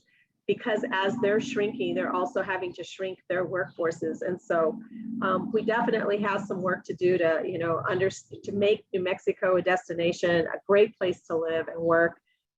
We've got so much work to do in that arena, but we also have to make sure that the kinds of jobs and the way that we're, what we're doing can make it affordable to also raise families here in a way that's going to be sustainable. But I highly recommend that you read that. I can have John send out that report again so that we can make sure that you take a look at that. It's at the end of the report. Rachel did a really good job. She does these kinds of studies for us every now and then. And there's definitely some work that we need to do. Huge implications for individuals with disabilities. So definitely want to work with our partners over at DVR so that we could think about some strategies there as well, because our disability population is also growing at a greater rate than it is in other states. Now, some of that might be because of older age too, so we have to take that into account as well. But there's definitely some work that we could do to make sure that we can support the workers that do want to remain here and feel, but they need to feel that they're supported here. And I know with the conversations that the secretary has been having out in the communities as well, Tracy joined me in Clovis, but looking and talking with our business leaders there as well on some of the other strategies for workforce development and talent development on things that we can do so that we can maintain individuals in our state. But I appreciate the conversation. Yeah, thank you. Thank you, Dale, for bringing this up. So we'll make this like an agenda item that we put on our executive committee to kind of figure out how to structure this conversation going forward. And I actually did have the labor market report pulled up on my computer, but I can't share it. But yeah, Rachel did a good job of kind of understanding what's going on. And, again, I'm all about growing local talent, because I think our local talent has been uninformed for a long time about the incredible opportunities that may be in their backyard. They just didn't see them or know about them, or they're just in the next county over. But at the same time, we're really in a position now where we've got to, recruit people from other places. And New Mexico is an incredible place to live. The cost of living is genuinely incredible. And so, that's part of the selling of the state that should be done. And, I don't know why we're talking about Arkansas today, but, in Arkansas, they are experiencing some kind of a giant boom in that Fayetteville, Bentonville, Rogers area because they had a foundation that said, if you come here and do remote work, we'll pay you $10,000. Well, just the buzz around that area, they're now saying is the new Austin. And so it's really people thinking outside the box about how do we attract talent. So it's both and build local, attract new. And I think that, New Mexico is well positioned for some of this stuff. So anyway, thank you, Dale, for bringing that up. All right, we will now turn our agenda over to Mags, who's going to share with us the reporting from the local boards, what's going on. And then Ed's going to share with us a survey that was done around customer satisfaction. So Mags, you've got it. John's got your slides. Okay, thank you. And I'll try to be rather quick. I've was sitting here highlighting some areas I wanna just kind of touch on for you board members. Okay, go ahead and go right to the first slide, John. So the first 4 slides are going to be the performance for our local boards. Each slide is one of the local boards. This first one is our central board. And I'm showing you the last 2 program years, and then the most recent program data we have is 3rd quarter of this current program year. So looking at the central, you'll see that we have the central met or exceeded 11 of the measures, and they failed 3 of the measures. The 3 Hey, measures can I clarify one thing? Okay, so where they, just to be clear for the board, where they should be by the 3rd quarter, or this is looking at their year-end metric, but we only know up to the 3rd quarter when you say only know up to exceeded or 3rd. failed. Yes, Right, we but only it's, know up to but we're not holding them we are holding them accountable to the total, but we're just showing up to the 3rd quarter. Yes? That's correct. That's correct. Okay, just wanted to clarify. Yeah. So that's a good segue to the skills gain measure for the adult dislocated worker. And if you look here at the central board, the youth skills gain, they are showing a fail right now for the 3rd quarter. But the way the skills gain measure is calculated, we usually see an uptick in that measure at the end of the semester. So we see a spike in December, and we should be seeing a spike here in June. So by the time the 4th quarter, by the time the year data rolls in, there should be sufficient data. And it's the way that measure is calculated. We should see, and we're anticipating seeing enough data to move into a past, or at least a meets their negotiated measure. The Wagner-Peiser, so WP is Wagner-Peiser down at the bottom, the 2 failed measures there. Those are the employment services measure, and those measures are closely tied to what's happening in the economy. So if there's major, you guys were all talking about, the lack of a labor pool, the labor participation rate. Those things are going to definitely affect those Wagner-Peiser measures. So it's not surprising that we're seeing fails in those measures. And I think for Wagner-Peiser, when we go through all of the regions, you'll see that those 2 measures were failing. I think there's only one region that has one of the measures that's actually meets on that. But the core measures are the top ones: your adult, your dislocated worker, and your youth measures. John, if you go to the southwest, or to the next one. The next one is the Southwestern Area Board. What we're seeing on that is they met or exceeded 7 measures, and they failed 7. Again, those skills gain measures, those are highly influenced by timing. So we anticipate those to have a spike and take an uptick. So we should be seeing that move up. That being said, credentials are closely tied to that measurable skills gain. So we should also see an uptick in that credential measure as well, because for every credential is a gain. So every credential they receive will be a gain. Every gain is, or not every gain, but a lot of their gains are going to be credentials, and that explains the uptick. So we anticipate by the time the year end comes out and the year end numbers, that these numbers will change. But this is just to kind of give you an idea of what it looks like. And I'm sure come October timeframe, I'll be giving you a similar presentation, but it'll be with annual numbers, so we'll know exactly what the meets and fails. Go ahead, John. So for the North, and this is one thing that we should highlight. If you look at last program year, there were real issues. They had only met 1, and they failed almost all, or they failed all of their measures except for 1. Looking at up until the 3rd quarter, we're seeing that they're passing or exceeding 9 of the measures, and they're failing 5 of the measures. So we're looking at that data. We're validating all of that data, but this shows a success. They're able to right their ship. We've been working with them through the oversight. The Northern Board is on administrative oversight. So myself and and my team have been working with them to move the needle on a couple issues. This is one of them, and there's also another issue that we'll talk about when we get a few more slides in with the Northern Board. Go ahead, John.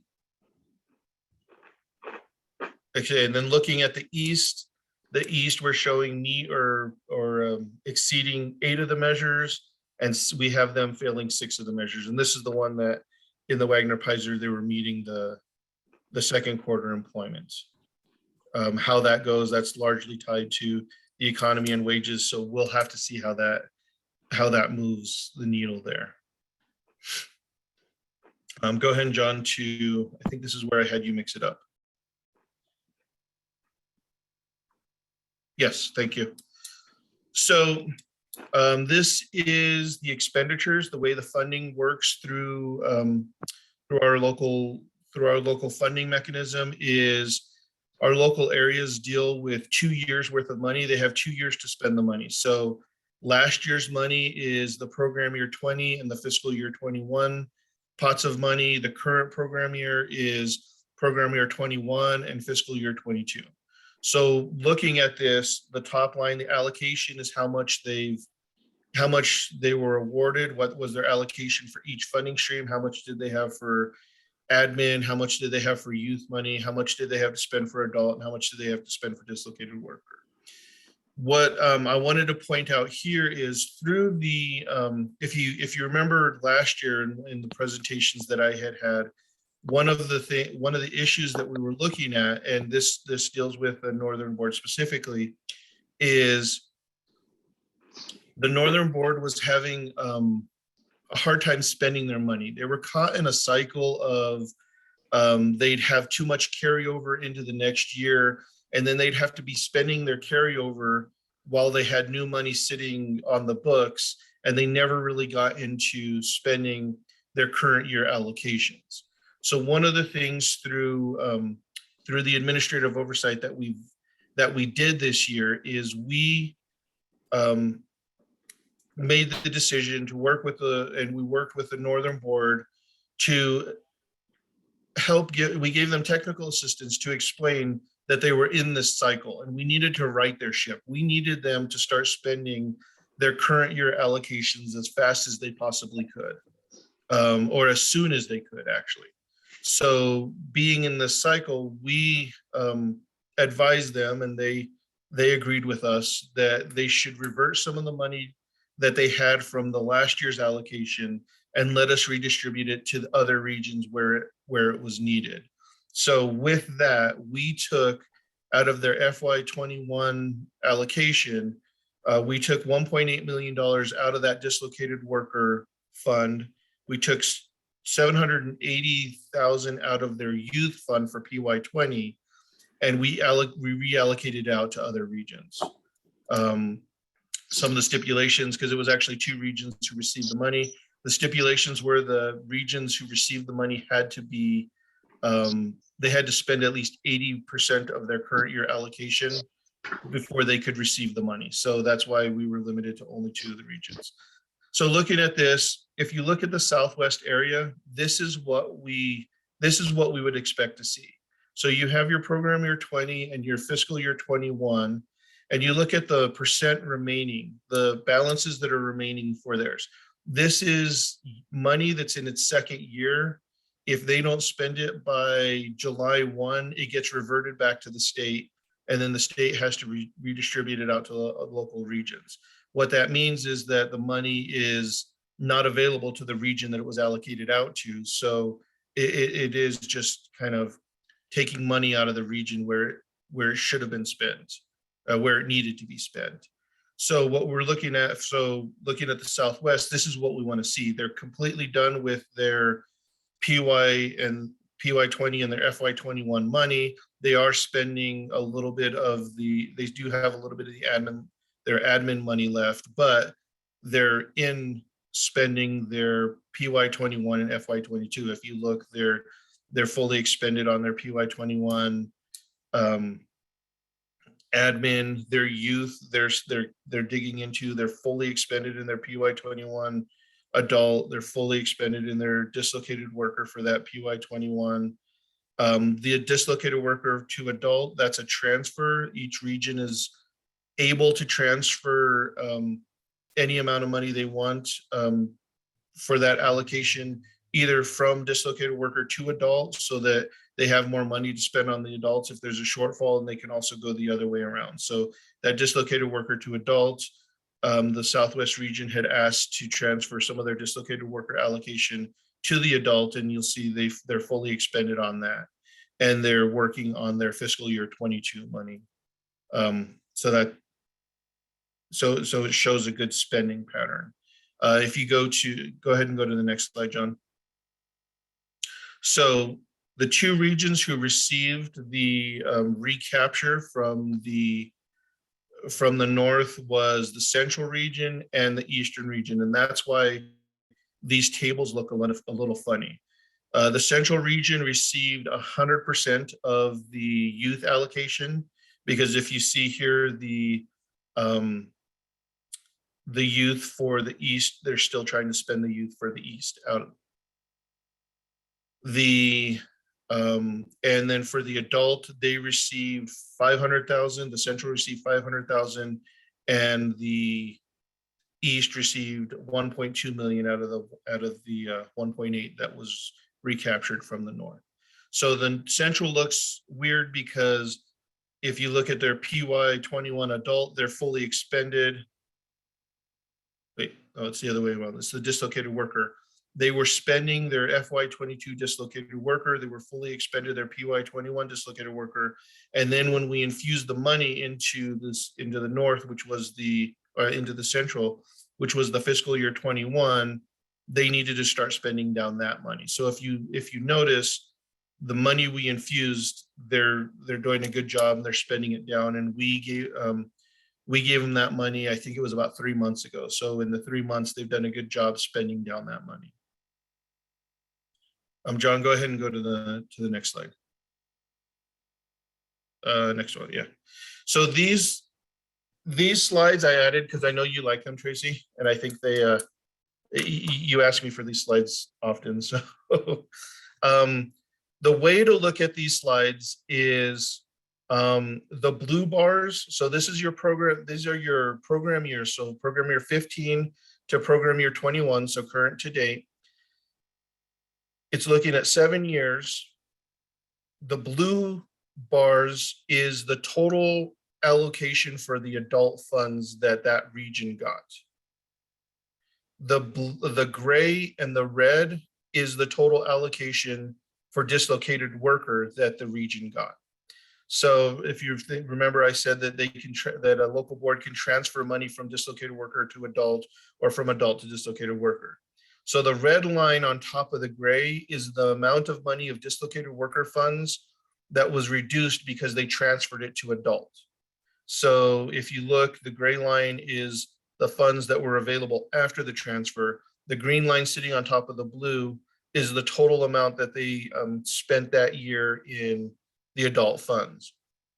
Now, the numbers that are going on the line graphs, those are the participants that they served in that program year. So if you're looking at the adults, they had almost $2.5 million after the transfer, and they served in PY15, they served 3,354 individuals.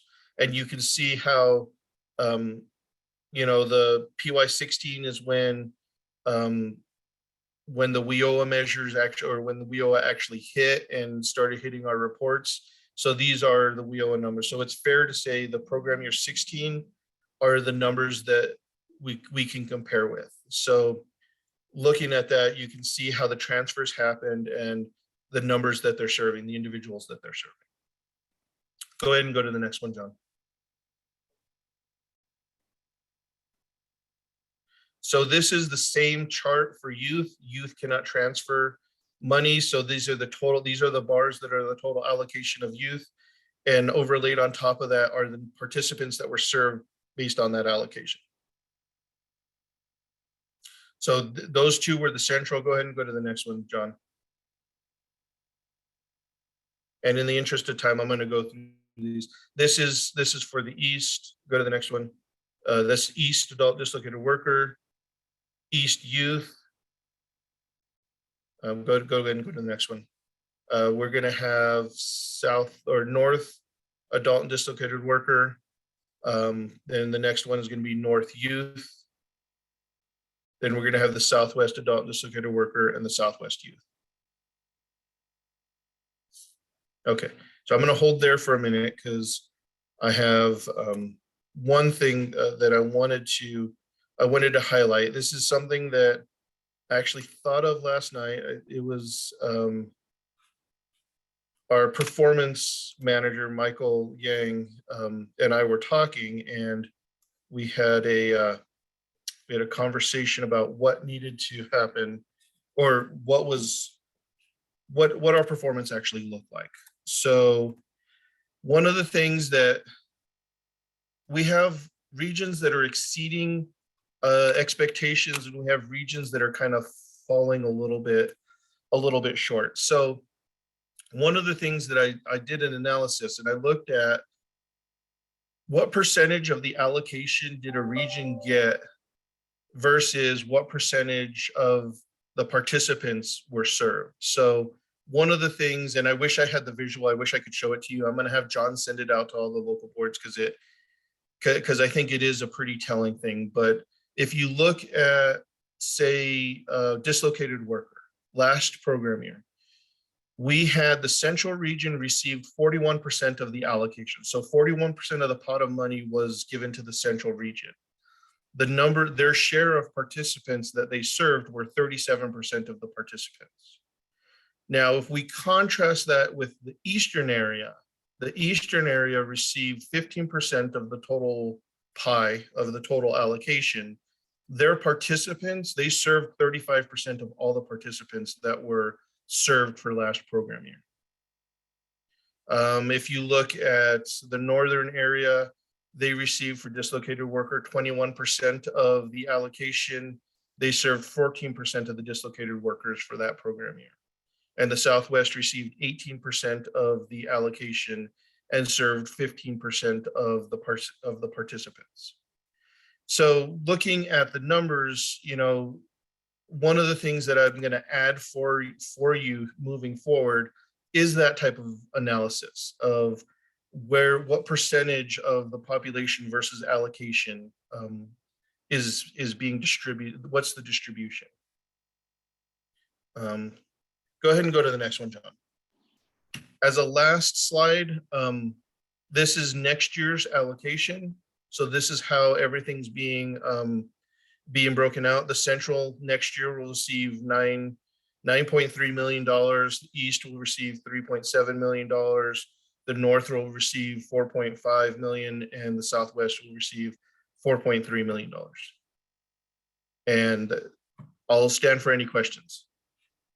And I just want to add, Tracy, on that in terms of for the board to understand, there's an overall reduction in money that's going out to our local areas. So USDOL cut the funding on the WIOA side. So we saw it was about a 9% reduction. 9.5. About 9.5. Okay, it's 9.5%. I got to get that half in there. It's like my brother who says he's 5'7.5", but he really isn't. He's not even 5'7". So, but so the 9.5 reduction is important to know. So whatever carryover they have, they'll be spending that, but they have to maintain. There's a maintenance of operation because we have some individuals that are already committed into training. And so they're going to first have to make sure that they can support those individuals, especially if they're going to a college or they're going to some sort of training that has a higher cost. I think it's also important to note that the cost of training could also go down for them next year because of the opportunity scholarships. So they might be able to maintain some of these individuals in training, especially in our public institutes. And we're hoping that that's what's going to happen. And there'll be some money that will be available to support, more people going into training or other on-the-job training or other things that we can do. So we know that there's going to be, there's an opportunity for some balance on that. And I also just want to point out, I think there's an opportunity for learning in terms of best practices, in terms of what happened with the East. Obviously, with being able to it's one of our boards that receives the least amount of funding, and yet the number of dislocated individuals that they served was the greater. So we know that there's an opportunity there for some learning on some best practices that perhaps we can deploy across the state and get that number higher.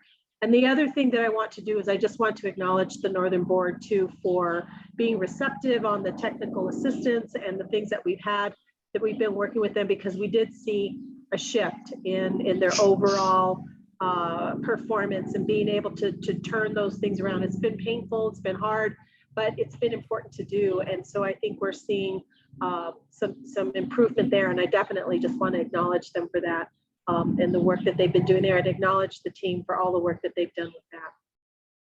Yeah, thank you. That's very well said. Thank you guys so much. All right, I'm looking at the clock. Ed, how fast can you go through this in a way that is still meaningful? I think we could probably do 5-6 minutes, and Okay. there might be room for questions. Okay, Especially on the John, you last got his one. presentation? Yep.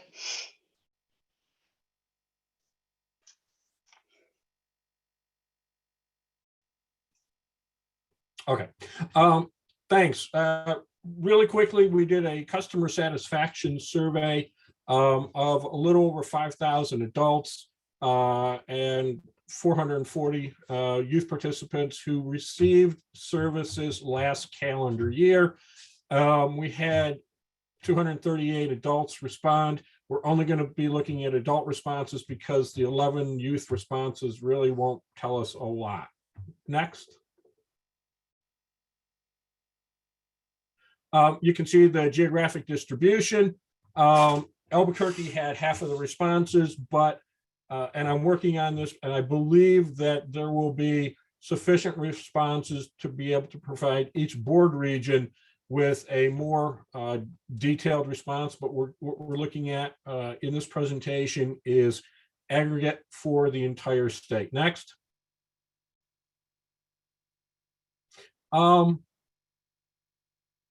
Vast majority of the people that used the New Mexico Workforce Connection services were not employed and looking for work. And only 10% were not employed and not looking for work. About the same number were employed full-time and part-time. Next. The reasons people, the main reasons that individuals were accessing services, almost half because they had to receive benefits. More than a quarter were looking for a job referral or were doing job search. Other people were looking to use the facility and some of the equipment in the facility. And then for other reasons you can see there. Next.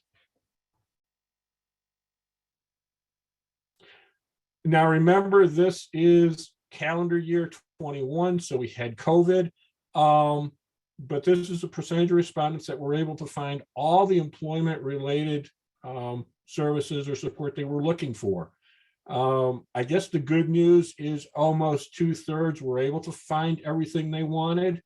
The other side of that, though, is about a quarter of the participants, the respondents in the survey, were not able to find everything they needed. And next slide. And again, we were talking middle of COVID, high transmission rates, closed offices, etc. These were some of the difficulties and challenges the participants experienced. Vast majority indicated staff was not available to assist them. And they had check boxes, so it can total to more than 100%. Lack of resources, again, if offices weren't open, that's a problem. Inconvenient hours and inconvenient locations were the other two concerns that people had. Next.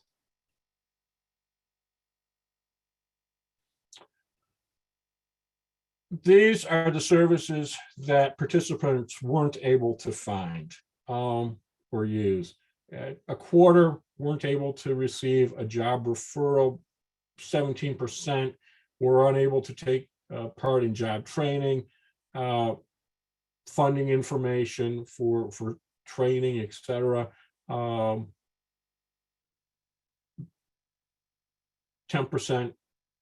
we weren't be able to provide them with the courses that they were interested, and the other is a huge bucket that I haven't been able to thoroughly analyze yet, but that will come out in the future.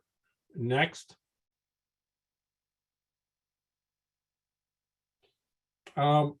Less than half the respondents were satisfied with most of the services they received.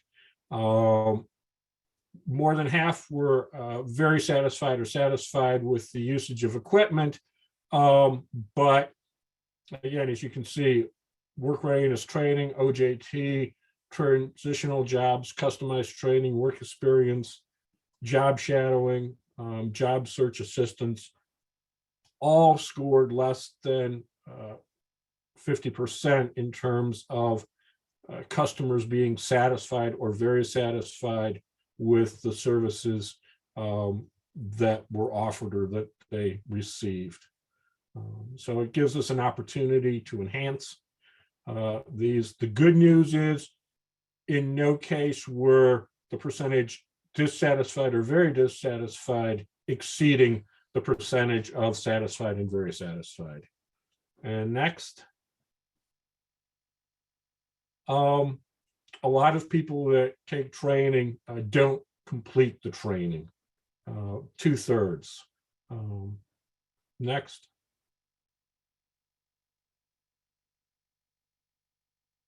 And this is the last slide.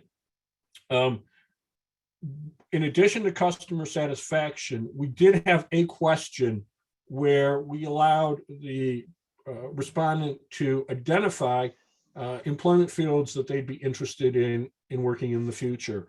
I included all of the governor's economic priority sectors and a few additional ones, oil and gas, food service, that are either high pay or in demand.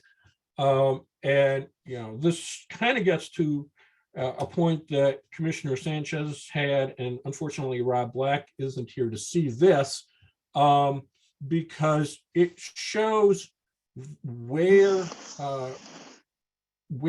at least the adults in the survey are the types of industries they're interested in working at.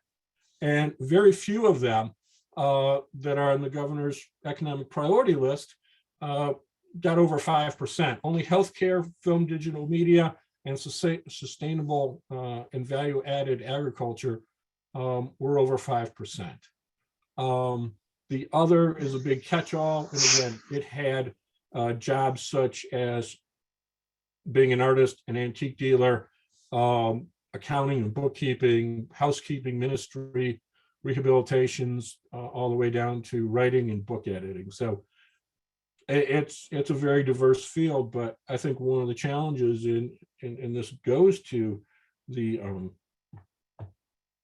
possibility of helping New Mexicans explore other careers is maybe they don't know what is entailed in some of these, especially the governor's economic priority sectors such as aerospace and STEM, intelligent manufacturing, etc. So, next slide, thank you. Ed, I was looking at that the same way you were, going, oh, wait, we've just circled back to the beginning.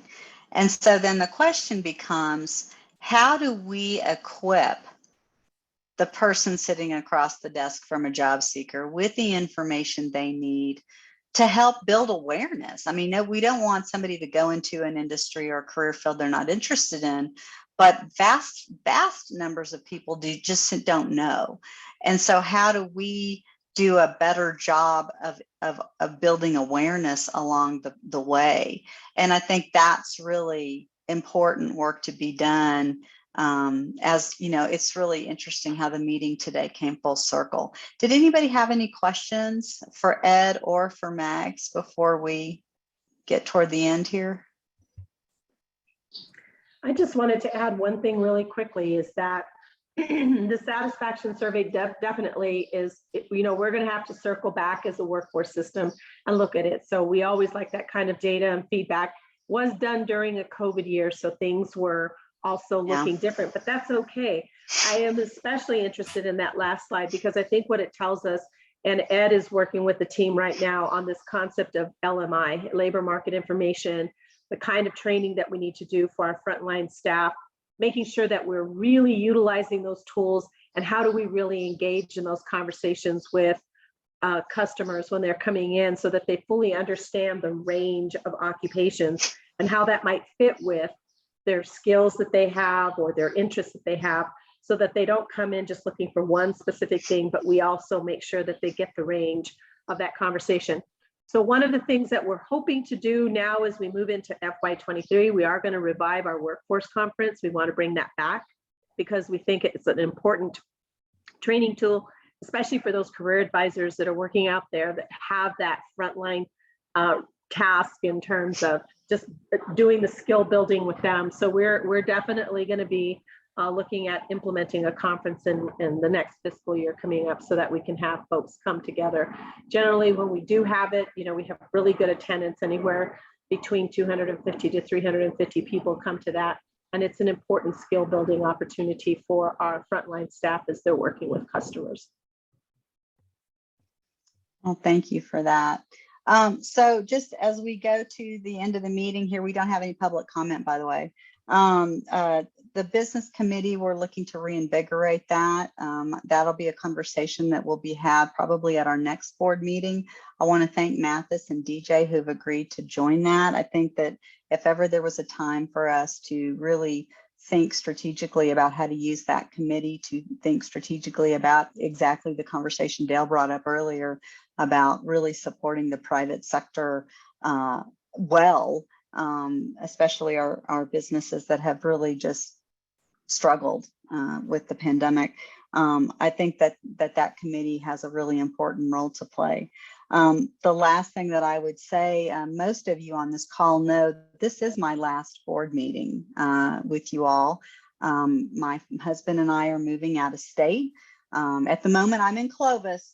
I'm still in the state, hanging on to that border. But I am moving out of state probably later this month or next.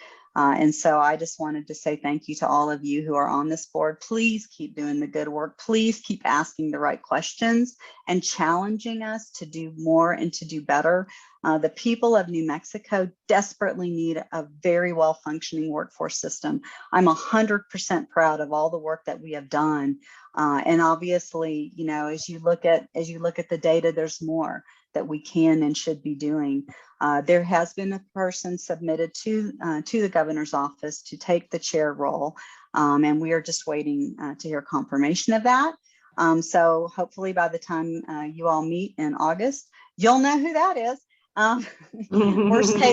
Worst case scenario, somebody prep Carlos. He's the vice chair. And you know, my thanks to all of you for your patience with me as I became a little more adept at Robert's Rules of Order, which was my greatest fear about taking this job. So anyway, I want to thank you guys for your time, your commitment, your passion. You're not done with me yet. Even though I'm leaving the state, I found a way to keep doing good work in the state. So you are not yet finished with me. But thanks to all of you, and I wish you a wonderful afternoon. I just want to say on behalf of the department, you know, Workforce Solutions, thank you so much, Tracy, for your leadership. You've done a lot to help transform our workforce board and our meetings this last year. So thank you so much for everything that you've done and just for the hard work that you do. I mean, she is a working board member. I just want to say that she puts in a lot of energy into our meetings and a lot of thought and planning into it. So we really appreciate all that she's given to us. It's been great for our system, and we really appreciate what you know, just everything that you've got. She's not going anywhere. I know how to find her. So we'll still be my email's the same. We'll still be consulting with Tracy as much as we can. So thank you so much. Well, thanks to all of you. Honestly, it's been an honor, and you guys are amazing. Thanks to all of you who've come on this board, and you're serving the state at such a critical time. Thank you so much. Thank you, Yolanda. Thank you to all of the DWS people whom I adore. And I really do thank you to those of you who are working on the ground. You know, thank you for being open and willing to have really good conversations about how we do more and better. So thank you. Thank All you, right. Tracy. All righty. Y'all Yes. have a great rest of your day. And we are adjourned. Bye. Thank you.